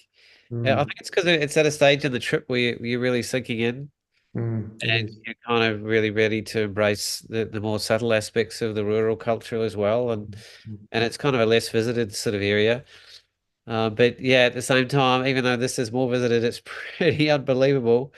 We got a little bit lucky in that we actually had some monks in there that were that were actually doing some beautiful music at the time. It's a bit touch and go what's going on in there unless you're, really ahead of the time. Things change, and it's a lot of work to get up there. But it's I Well, actually walked above it and got the view down from higher above, which was amazing. yeah, that's that shot you've got there. That's from up above. Yeah, it's sort of. I mean, there is some limitations. Like do you want to speak about the relationship with photography? Like, Need a bit more certainly contrast. outside and the architecture and the courtyards and the festivals are fairly well supported photographically as long as you show respect, but less so Mm. inside the religious sanctity of the buildings. I don't know if you want to speak to that more, Adam. That's the Trongsa Valley. Yeah, Bhutan. Like I also go to Japan quite a bit. Japan is a country where you have to be very, very careful how you photograph, particularly people and especially in the streets. Bhutan, as I said before, the Bhutanese are the most cheerful people I think I've ever met. And I always say to people, please, the main thing is just be respectful. We are guests, and the objective is to leave a good impression. So I always get people to try and talk to people at least a little bit, and then ask them, can I take your photo? And in Bhutan, I think the number of times people have said no is, well, that's a nice shot. That's a great shot. Yeah. The monkeys in Trongsa are a bit of a problem. Yeah. They get into the monks' rooms and steal their toothpaste. They like the taste, do they? Oh, God knows. They eat it, so I guess they must. But you see all the little kids, all the young monks are walking around with slingshots, shooting at the monkeys. Not trying to hurt them. They just shoot little berries. I think they're like crab apples. Yeah. But, Yeah, they're pretty cheeky, some of those younger monks. They are. They are. Yeah. So Bhutan, people love having their photo taken, and they love it especially if you stop and chat to them, and they love it even more if you show them what they've taken on your phone. And I usually carry a small Instax printer around with me, which literally fits in my pocket, and I've got it hooked up to my phone. So what I'll do, because some people are quite shy and they'll say yes, okay, and then they'll do the whole, look down at the ground, and so not her obviously. So I take a photo with my phone and send it to the printer and hand it to them, and they just love it. They just love it. So it's just such a nice thing to be able to do. And I've gone back a few years later as well and taken photos of people that I've shot in temples and particular places in towns and cities. Well, those aren't really any cities, but taken hard copies back and found those people and handed them photos that I took years earlier. Wow. And it's just such a great thing to do. Such a great thing to do. I've got one of those little printers actually. They're so handy. Yeah, just being able to give someone a tangible copy of something. So I use them for weddings, and it's just like there's just the difference between a little physical print, even though the quality is worse than giving it to someone on their phone or whatever. It's just something really special about it. And then I imagine it's just such a cool thing for people who don't usually get to see that sort of thing. Yeah. It'd be such a cool experience for them, I imagine. It is. It's just a really lovely way of connecting with people as well. A lot of these people have never seen a photograph of themselves ever. So another interesting thing that I always suggest to people who are coming on the tour is to buy small gifts, and I'm usually very specific about it. One of them is no plastic, because they don't have a great rubbish system. No chocolate or that sort of thing. You can buy that sort of stuff there. But one of the best things is reading glasses, just simple reading glasses that you get from a chemist in, +1, +2, +3. And we go and hand them out to, just randomly. You see someone on the street and say, how's your, can you read? Oh, I'm having trouble with my eyes. And you say, well, try these. And they put them on and you just see their whole face light up. Yeah. And suddenly, they can see things that they had not been able to see for years. And all of a sudden they can see them again. which could be simple things like doing a little bit of sewing or reading a shopping list or, you know, cooking, just about anything, eating a meal. It's, that's just, you know, one of those simple things that are very, very hard to get in Bhutan. Things like reading glasses. And the other thing, of course, is pencils and colouring in books for kids. And that, you know, I Yeah, say having things that you can contribute to local schools is like in a lot of places is a really wonderful thing too, which we did a few times, didn't we, Adam? yeah, it's always a really nice thing to do, I think, and it's such a great way to engage with the locals. You know, put the camera down for a while, and just you know, be a part of it for a few seconds. It's so much fun. The last time we were there, we were at the Weaving Centre in the Chumni Valley in Tscharke, which is where you'll be going, and we met an old lady out the front. They're two of our guides right there. Actually, that's serene on the right and Sonam number one on the left. Number one. Sonam number one. So we handed this old lady a pair of glasses, and she was so thrilled. And it was like someone had picked up the phone. People just started appearing out of houses, and from way down the street came walking up the street saying, "Oh, I heard that you know, Serene got some glasses. Do you have any more?" We ended up giving away about 20 or 25 pairs of glasses. Oh, wow. Oh, it's just so much fun. That's amazing. And the biggest smiles you'll ever see. Yeah, that's a classic example of Bhutanese Buddhist art right there. And they have quite strict rules about their architecture in terms of the cultural features they need on the facades of the buildings. You know more about that than me, Adam. But they have art schools in Bhutan where they teach, and usually we go to visit one in Thimphu where they teach them how to all the traditional art forms, which is the carving, the painting, the engraving, and sculpture. But it's not about being creative or being original. It's about recreating exactly what you're modeling from. So it's like almost like an oral history, because a lot of their paintings tell traditional stories. So the idea is not to give your sort of slant to it or your creative ideas to recreate the painting. It's to remake it exactly as it was. So it just gets passed down from generation to generation without change. That's the idea anyway. So that's traditional art. You see a lot of that. Well, you'll see it everywhere. It's on the walls of people's houses. It's on their front doors. It's all through the temples and the zongs. It's just everywhere. It's a very colourful, intense society. Do you want to speak to the well, for lack of a subtle description of the penises on the walls of a lot of the homes? There's a good story on that. Yeah, that's always a bit of a shock. Central Bhutan, well, it's more central East Bhutan around Punakha.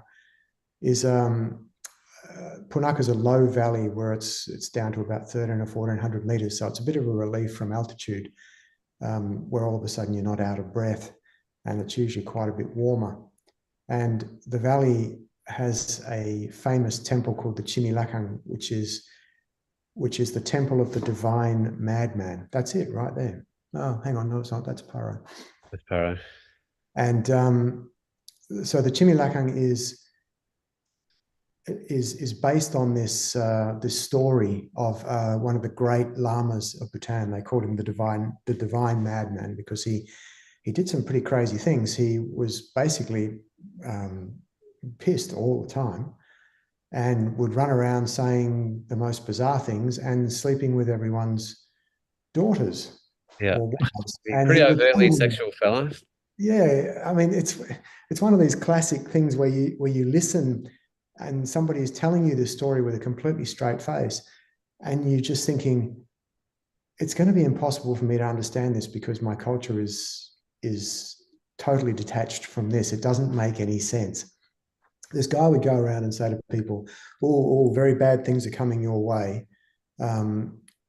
but I can fix it. I'll have to sleep with all of your daughters or your wife or your, and they tell this story as if, he stopped all these bad things from happening. And I sort of sit there going, oh, okay. So the symbol of the divine madman is the penis that you'll see all over, particularly around Punakha, above doorways, in shops, painted on the side of buildings, hanging from mirrors of people's cars. It's really quite bizarre because they're quite I wouldn't say a conservative people, but they are not overtly sexual. But yeah, it's just one of the weird contradictions of Bhutan. I like that Yeah, one, Paul. they're very accepting of sexuality, but it's more like on your own terms. It's not a they don't embrace the public expression of it necessarily, but No. they don't judge the choices you make in your own sort of independent life would be the way I'd sort of understand that. There's actually a funny story about the Chimilakang temple and the temple of the divine madman, where, as I said before, the temples are where Bhutanese parents take their kids to be named, and the local lama actually names their kids, so hence no family name. But the temple of the divine madman is a famous fertility temple. It's supposedly miracles have happened there in regards to fertility for infertile couples. And a Japanese couple were traveling through Bhutan. And I don't know if this story is actually true or if it's an urban legend, but it's very entertaining. They were traveling through Bhutan and they weren't able to have kids. So they went with their guide to visit the Chimilakang temple and ask for a blessing from the Lama there. And they went home and she was duly pregnant and they had a baby. And 2 years later, they went back to Bhutan with the baby to go back to the Chimilakang temple to make an offering to the temple and to thank the Lama. And they had the same guide that they had the year before, and it became obvious to everybody that the baby looked remarkably like the guide. So, sometimes the blessing can work in a way that you don't expect. So, be careful what you ask for. That's a good way to put it. I don't know if we fully finished the convo about the climate, if I'm not mistaken. Sorry. Just Yes. I think Paul, I'll jump in. I'll do a quick story. This is your. This is how it happened last time too. This is your arrival point. So you're flying into these valleys on these jumbo jets, and it almost feels like the wings are touching the side of the valley. It's one of the more exceptional landings I've ever done anywhere in the world, actually. Oh yes. Is it up there with Queenstown? Oh, I mean, for the size of the jets, I mean that's a full size jet, and yeah, right. It does not feel like there's a lot of room, and as you're coming in, it just gets narrower and narrower, and you just sort of, it's quite an edgy and exciting way to arrive into Bhutan, actually. I don't know, you've done it more times than me, Adam, in terms of, is there any particular moments where you were rubbing your own prayer wheels on the arrival? No, I find the landing in Paro to be just spectacular. I don't find it scary. It is down as one of the scariest landings on Earth. They have all those YouTube videos about the scariest this and the scariest that. And the landing in Bhutan is definitely down as one of them, but I don't actually find it scary at all. The planes are all new and the pilots are extremely good. Most of the original pilots were Swiss pilots who, of course, are very good at landing in terrible places. Yeah, no, but the landing at the other end of Bhutan, the domestic flight out from Trashigang back to Paro, that's a bit scary because the airstrip is on top of a mountain, literally on top of a mountain. It's like they've cut the top off it and plonked an airstrip, and it's on an angle of about 12 degrees. And at one end, you've got a cliff with 5,000 meters straight down, and on the other end, you've got a cliff going up. And they land downhill going towards the cliff. And if you know anything about flying, that last little bit, you get this thing called ground effect, where you've actually got to push the plane down onto the runway. Otherwise, it'll like bounce off the cushion of air and stay in the air. It's one of the things they teach new pilots. that, you know, you get down to a certain point and your plane's not going to land. It'll eventually stall and drop on the ground, but you've actually got to push it down onto the runway. And then you watch these, and they're Dash 8s, which are a big turboprop. You see them landing on this runway, and they're landing downhill. So you're not only getting the ground effect, you're also having the ground dropping away beneath the plane. So, and the runway is also very, very short. So the Dash 8s, they come in and they get to the end of the runway, and then the plane literally takes a nosedive and goes bang straight at the end of the runway, and then sort of comes to a screeching halt just in front of this giant cliff. That's a bit of a scary landing. Damn. But one year I actually, on the way into Bhutan, into Paro, I thought we were in business class. Oh, that's my hat. It is. So I'm wearing my hat. I know. Yeah. I thought I'll just for laughs, I stopped one of the hostesses on the way past and said, would you mind asking the pilot if I can come and sit in the cockpit? You know, like we used to do when we were kids. I don't know if you guys remember that, but maybe I'm a bit older than you. Paul might remember. I remember. They used to take kids up in the cockpit all the time. It was a very common thing. Obviously, since 9/11, it doesn't happen. And the hostess sort of looked at me like I was a bit nuts and went, oh, I'll go and ask. And she comes back a few seconds later and she says, oh, the pilot says, sure. Oh, you beauty. And she says, you can come with me now. And I said, no, I want to be in the cockpit for the landing. And she said, oh, I don't know if that's going to happen. I'll go and check. And she comes back a few seconds later and she says, yeah, she looked very puzzled and she said, yeah, the pilot says, sure. So I got to sit behind the pilot for the landing in Paro. Wow.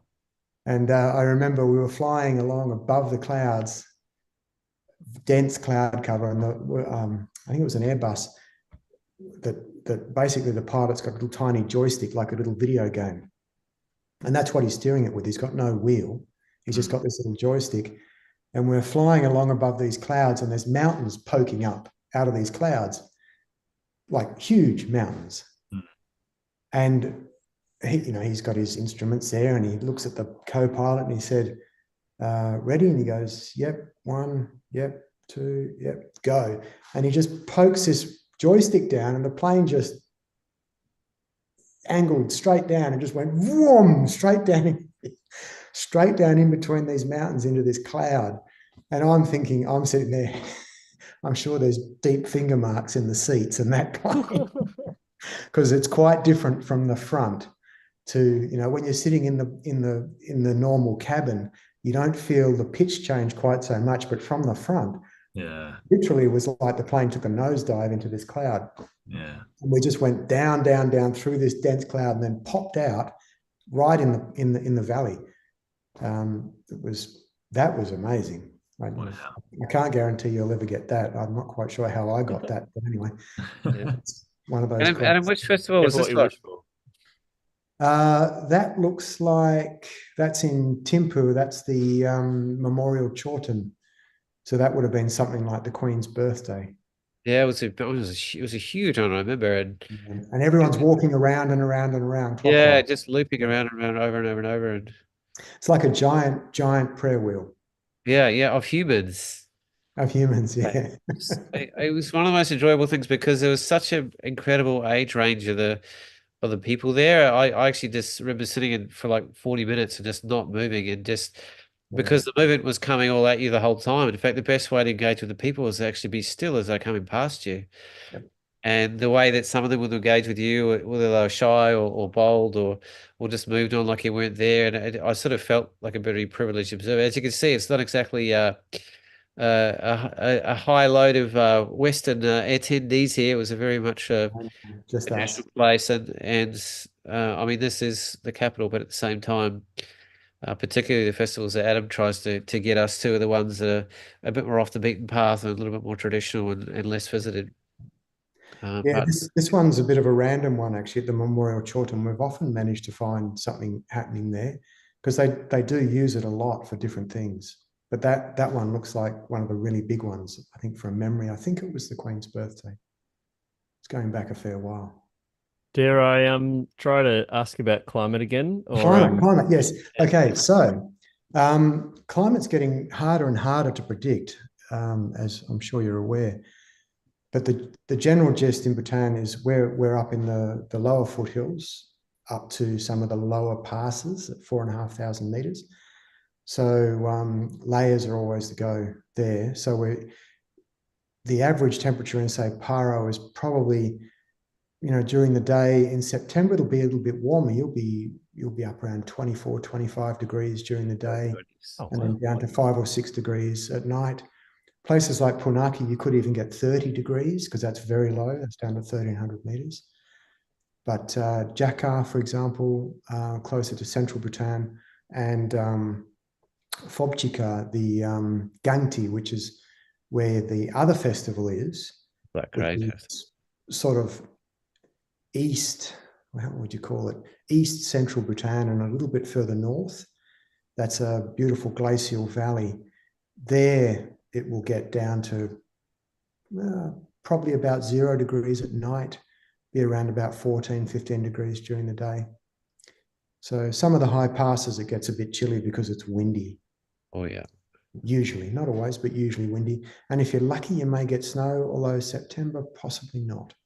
Although I remember finding with when I spent time in Nepal, there's a really unusual variation in temperature that you're not quite as used to, because the latitude, I think, is this equivalent of like Brisbane but in the northern hemisphere, if I'm not mistaken, or around that sort of mark. So so if you're getting down lower, you'd lose a degree of temperature every 100 meters you go up. So it's more driven by the altitude that you're at than anything else. Yes, But it can get quite warm if you go down a bit lower as well. So it's quite interesting how that can work.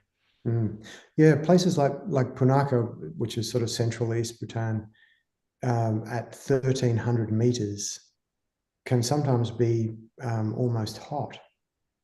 Even at the same time of year. So there's quite a bit of variance.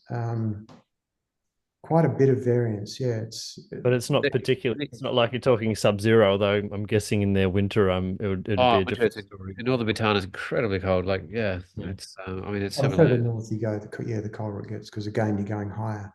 It's very the ecosystems in Bhutan are very diverse, and it's quite famous for its biodiversity. And being 72% covered in forests, and uncleared land for millennia, largely, it's got a lot of pretty intact ecosystems, which is why it's sort of so well protected. And it's actually quite famous for birding, actually, particularly in the lower parts of Bhutan. Yeah, must be a relatively dry climate then too, if you can put chilies on the roof like that and let them dry out for a period of time. They have a monsoon element to this season. As well. It's kind of like 5 seasons in a way, is it? This monsoon is just an aspect of it, but the sort of the late autumn, winter is very dry. Usually, very unusual to get rain. One year it rained a lot, but that was it must be a big driver then of choosing the timings of going there at that time, along with obviously the prevalence of festivals and things. Yes, it is. Yeah, that's a good question. You've gone at different times. Is there? And I feel like you're the one who should be showing photos, Adam, because you've got years more than I do. Oh, that's okay, Paul. I like to see yours. Nice. Well, you just were. So I've seen it with mine. I'll jump off, and then you might be able to speak a little bit more to maybe what you're looking at too, because we've only got sort of 10, 15 odd minutes left. So I'd rather finish on yours than mine. But yeah, seasonally, like there's a kind of off-season, shoulder season, on-season, like a lot of places in terms of the general times they recommend you sort of visit.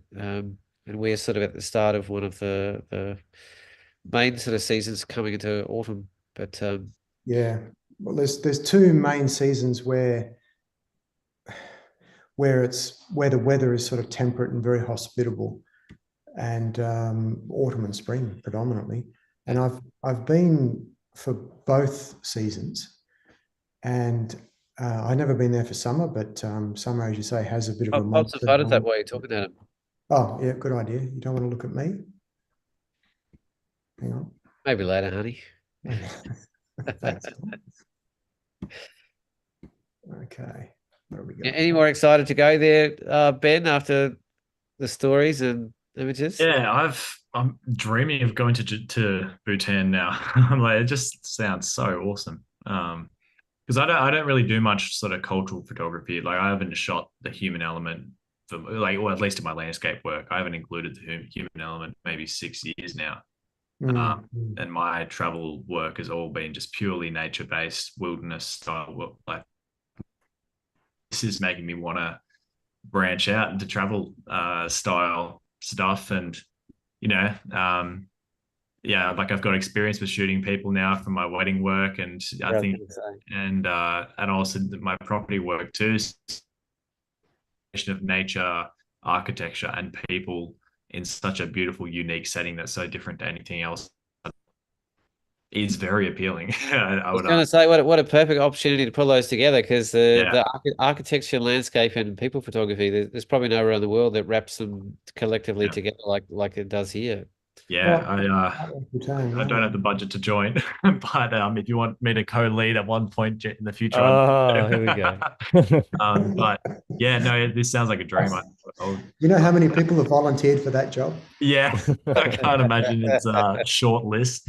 Um, yeah, but no, it sounds it absolutely like yeah, absolutely fantastic. And to anyone who does have the means to be able to go, it just looks awesome.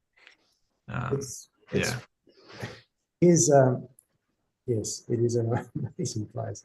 Here's one of these classic photos that that I find really bizarre about Bhutan.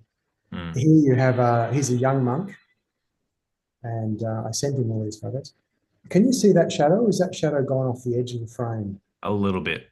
A little bit Yeah, off. no, the shadow is actually included. I can see a big green line here, which I assume is where the screen is cropping my shot. So there is actually a bit more included here.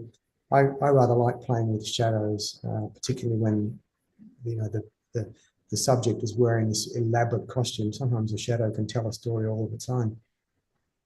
But Bhutan, part of their national happiness index is things like preserving culture, and a big part of their culture is their festivals, but also the costuming and their national dress. So this is obviously the costuming for this is the black hat dance. This is one of the more famous dances in Bhutan, done by the more experienced monks. Although he looks very young, he's probably been a monk since he was 3 years old. And the way they're preserving their culture is amazing. They're going about it in a really beautiful way. It's people often confuse Bhutan with Burma because the name sounds similar. It's not the same. And Bhutan was closed, as Paul said, for many, many years, but not in the same way that Burma was closed. Burma's a military junta that murders people on a regular basis. Bhutan is not. It's a country of incredibly happy, cheerful people who love their royal family like you would not believe. I've never seen anything like it. And their royal family do things that no other royal family I've ever seen do, such as hand over all of their power to a democratically elected government. They voluntarily chose to do it, thinking chose to do it. At this stage in history, it's probably for the betterment of the people, and it wasn't the people that wanted them to do that. And there was a lot of gnashing of teeth and angst about it because the people were like, no, no, no, we love our king. But anyway, they have this lovely system now that works with the royal family and the government, which is something I've never seen anywhere else. It's one of the only countries in the world where I hear people talk positively about their government as well. We don't get a lot of that here. But anyway, the point I was getting at was that, the beautiful costume, traditional, preserved, the beautiful buildings done traditionally with all the paintings and all the traditional building techniques with all the carvings and all the paintings, and a huge big green plastic dustbin in a very prominent spot right there. And I don't know if you can see that big green dustbin there. Yes. And while it's wonderful to see dustbins at festivals, because traditionally at the end of festivals, when everybody leaves, there's just garbage everywhere. Because, of course, as a traditional society, everything that they would normally have carried with them would have been biodegradable. So leaving it behind was fine. It would just rot down. But now, of course, with Western influence, everything's wrapped in plastic. So when they leave it all behind, it would be this huge mess. So they started putting bins everywhere. But they made the bins really, really big and really, really stand out. So I've had to pull that right down to de-emphasize that big it's actually blue. I've pulled the color out of it. It's a huge, big blue bin, and they've got them everywhere. So part of the joy of photography in Bhutan now is not only getting your shot, but avoiding the dustbins, which are now everywhere. Yeah. One of life's small ironies. And I've written various letters, and my agent in Bhutan, who's part of the Bhutanese Tourists Organization, which all agents and guides are part of, they're having meetings about these things right now, because to me, I'm looking at that saying, okay, it's great you've got bins, but maybe we either make them blend in a bit more, or maybe we put them in slightly less prominent, obvious spots. And they go, no, no, no, it's really important that we get people to throw rubbish in the bins. And I'd be saying to them, yes, yes, yes, I agree. That's a wonderful thing. But can't you see how that's destroying the aesthetic value of your own culture? And they go, no. So it's just one of those classic. That's progress, isn't it? You know, one Yeah, of those it is. And they just see it as such a positive thing, which it is. But it's, I think there's another aspect where, you know, that's just where they live, and so they're so used to seeing it a certain way. So putting a new dustbin in there is just like another little bit of extra thing. But for you know, people that aren't from there, it's all amazing, and then the dustbin will just stand out so much. So it's yeah, it's an interesting conundrum, isn't it? Yeah. Oh, it is. It is. And I try to be very culturally sensitive, because obviously it's not my country. I'm the guest. So I'm not there to tell anybody how to do things, but I try and make sort of suggestions as to, how these things can work in parallel. That's Anyway. a symptom of just general things like the value of aesthetics in, like, say, if they have to replace a jetty or something, and they'll just put in something that's functional and utilitarian but not, you know, aesthetically pleasing. You know, it's unfortunately just the way that the trajectory tends to go. You don't get more beautiful things. Things tend to go the other way. Yeah. Well, Bhutan has very strict rules about everything from dress code to the way buildings are built. These are all festival shots, obviously. So even new buildings now have to be built to a traditional design like that. Wow. So, they're very good at preserving that. And as I said, it's not like Burma where these things are enforced with a gun. These things are enforced by individuals because they believe that that's, what's great for their country and their culture, and they love their country and their culture. So, and if you're going over there, just in terms of like photography kit that you'd take, I'm seeing quite a lot of like Paul had some gorgeous like look like 85 mil kind of portraits, or 50 maybe, and then maybe some longer lens stuff. And I guess you'd need a wide angle to fit in all the architecture, so it's a bit of a mixed bag in terms of your camera bag there. Yeah, are you asking about what I take, or? Oh, I think I don't know. I guess take, or that's what you probably what I'm recommend to trying to take? do. Maybe what you both would take, or Yeah, I know Adam's changed his tune over the years, where he's tried different lenses or different setups on different trips. We discussed it, but it'd be interesting to answer that from an individual perspective, and also maybe from a first-timer perspective, Adam. Well, I mean, most people obviously prefer zoom lenses. Sorry, I'll get some more images up there. I certainly recommend, the usual sort of 16 to 35, 24 to 105, 70 to 200. That pretty much covers everything. Yeah, that's pretty much what I had. Yeah. But you were carrying two camera bodies. I tend to just carry one. I was gunslinging both sides, baby. You were. But I don't take that many shots in Bhutan anymore. Most of my guests that go will take upwards of 8,000 to 12,000 shots in 2 weeks. I'll come back with 400 or 500. But I guess I'm swinging more towards fast, small, light primes. So I usually use an 85 mm 1.4. Practically glued to the camera most of the time. Wow.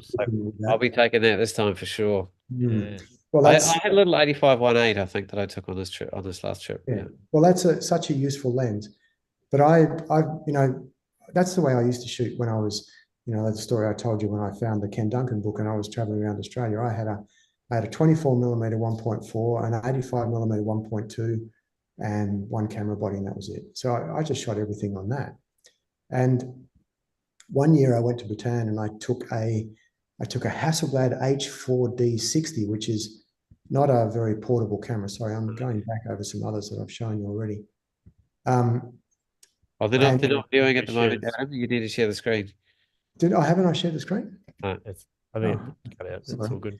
We probably need to maybe show the last few shots too, because we're sort of getting onto our time as well. Yeah, okay. But what was the camera that you had there? Hasselblad. Hasselblad H4D60, which is a medium format digital Hasselblad with a CCD sensor. So it's something you measure in seconds per frame, not frames per second, and it would make this horribly awful loud kerthunk noise when you hit the shutter button. That was shot on that, in fact, and so was that. But so the idea of having continuous shooting on that was just a joke because I just didn't have it. And I had two lenses. I had a 28 millimeter and a 50. No, I didn't. What was it? An 85 millimeter. And basically, I would just pick the lens that I was going to shoot with. This was shot on a Hasselblad as well. I'd pick the lens at the beginning of the day, put the lens on, leave the other one in the hotel room, and just walk around with one lens. Wow. And that's a great exercise. It's a really great exercise because you get used to shooting to that lens's focal length, and rather than looking at, when you've got a bag full of zooms, you tend to stand there and you see, oh, there's that shot way over there. Oh, there's that shot right here close. Oh, there's that other shot over there. Oh, the shot up there. So you're sort of zooming in and out and in and out and changing lenses and swapping about all over the place. There's nothing actually wrong with that. But it's a very different way of shooting when you put a single prime on your camera and you just shoot to that lens. And then if you want to go and walk around and see different things, you do it with your feet. You don't zoom. So these are all shot on the Hasselblad with one lens. I think it was the 85 that day, including that, which like is a 50 mil equivalent, I suppose, in full frame. It was about a 50 millimeter, yeah. Bit longer, 60 millimeter. These are all shot on a medium format, huge, great big brick of a camera. So is this. 50 mil can be quite good for landscapes. Like that's an example. Oh, yeah. Of a mid-range telephoto range that can really encapsulate something without making it feel too broad. Yep.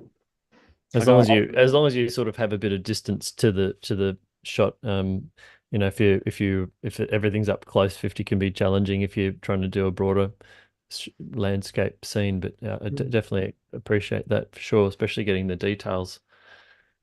Yeah. Do you want to finish up maybe, Adam, on terms of how you set up this particular trip and what you feel the highlights are going to be and how people might, if they want to get excited about coming, to find out a little bit more in their own way, and also if they want to come on this, what's the best way to follow through?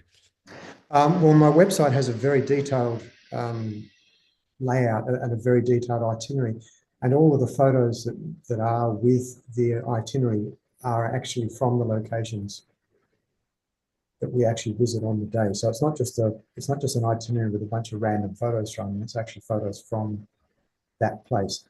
So by looking at the itinerary, you can get quite a good idea of what the sort of thing you'll see, not necessarily the photos you need to take. Because as you've already seen today from Paul's photos, they're very different to the photos that I'm showing. Yeah. And yet, he was there as well. He went to the same places and got very different images. So that's probably the easiest way. Of course, somebody can give me a call or they can give you a call if they have questions. That's adammonk.com.au. Adammonk.com, just adammonk.com. Oh, international. .au will also go there as well, but .com is the actual address. But the highlights are, it depends on what you like to shoot. And I've had people come along to Bhutan, even last year. One lady bought an iPhone. That's all she bought. It was an iPhone. I've had people turn up with, 3 or 4 camera bodies and excess luggage worth of lenses. And I've had people come with phase ones and Hasselblads and Leicas and all sorts of things. So it's not really gear related. It's really what captures your eye. And one of the nice things about photo tours is often seeing the inspiration from others in the group. When you're facing one way and you think, oh, this is a shot, and you turn around and someone else in the group's facing the opposite direction. And sometimes it's really nice to walk over and look over their shoulder and go, what are you actually shooting? And sometimes you can get, a whole new set of inspiration. It's like a whole new world can open up for you, and you start seeing things in a different way. That's one of the nice things about traveling with a group. So, as we've been talking about, Bhutan has everything from vast, incredible, scenic landscapes, layers of mountains, incredible clouds, beautiful sunlight, light streaming through clouds, to beautiful faces,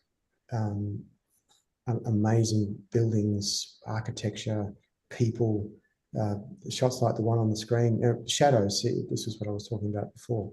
I love shadows. I find the shadows tell a story.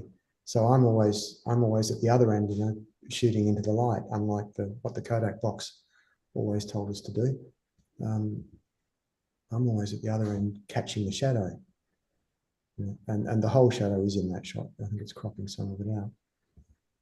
So it has a little bit of everything, I think. Bhutan. I've even had one lady who came along who was shooting macros of tiny little microflora and mosses and textures of rocks and textures of paintings and textures of really, really old prayer wheels and the sides of temples, and she got amazing things. Yeah, nice. So really, it's up to you what really gets you fired. You won't come away quite the same person. It's just one of those places. It's a real privilege to get there. There's very few people in the world that get there, ever have, or probably ever will in a lot of ways. It's a real pocket of the world that is kind of timeless. It's set apart from a lot of the world. It's encapsulated both historically by the amount of time it hasn't been influenced by the Western world, and the deliberateness around that choice, and the modern balance where they've opened it up at the same time, only incrementally and in a way that still allows them to hold on to their culture. Here's an example of where you want to go have dinner with the guides and try your luck with the butter, with the chili cheese. Well, this is literally. Okay, you wake up next to a toilet in the morning and try your luck. This is literally the guiding and driver team from one of my trips. I don't remember which tour, because I snuck out quite a bit to hang out with the crew. This is Kunzang right here. So he's come on every tour I've ever done. This is Sencho here. He's come on most of them. Oh God, I could just make up a bunch of names. I can't remember the names of all these guys. Sonam's a good guess, but it'll be Kezang, Kelzang, Sonam, Kunzang, Dorji, and that's actually Tsering right there. She's the one that's just had the baby. She's a real character. And she's been on 11 of 12 of my tours. 10 of 12. She's still talking to you, Adam. It's quite amazing, really. She's still talking to me. I had dinner with her when I was in Bhutan last time. She didn't come on the tour because she has a new baby. And so this is the group, just as out of Trongsa. And that's sitting right there. So that's a camera that one of the group gave her. She's quite a good photographer, actually. Yeah, that's right. And that's the Trongsa Zong in the background, just there. You can just see it out of focus. Fantastic. Thanks. That might be a good point for us to wrap up. Yeah, it's time. Yeah, okay. I'll get out of this. For someone who has never seen anything of Bhutan before, that was really, really cool. And just to get that little insight into just a small, I imagine that barely even like scratches the surface as to what it's actually like to be there and experience it in person. But I did get a sense of that, and it's definitely given me the itch to want to go at some point in my life. So thank you so much for presenting that to us, Adam. That was awesome. Yeah, the soundscape's another thing we haven't even spoke of, is an interesting part of the experience there too. The Yeah, it Hoelen. really does cover all senses as well. At least of the Buddhist culture, and the colors, the sounds, the smells. It's immersive for sure. Fantastic. Right, Adam. Well, yeah, reach out to myself or Adam if you want to know more, or you're interested in coming this year in September.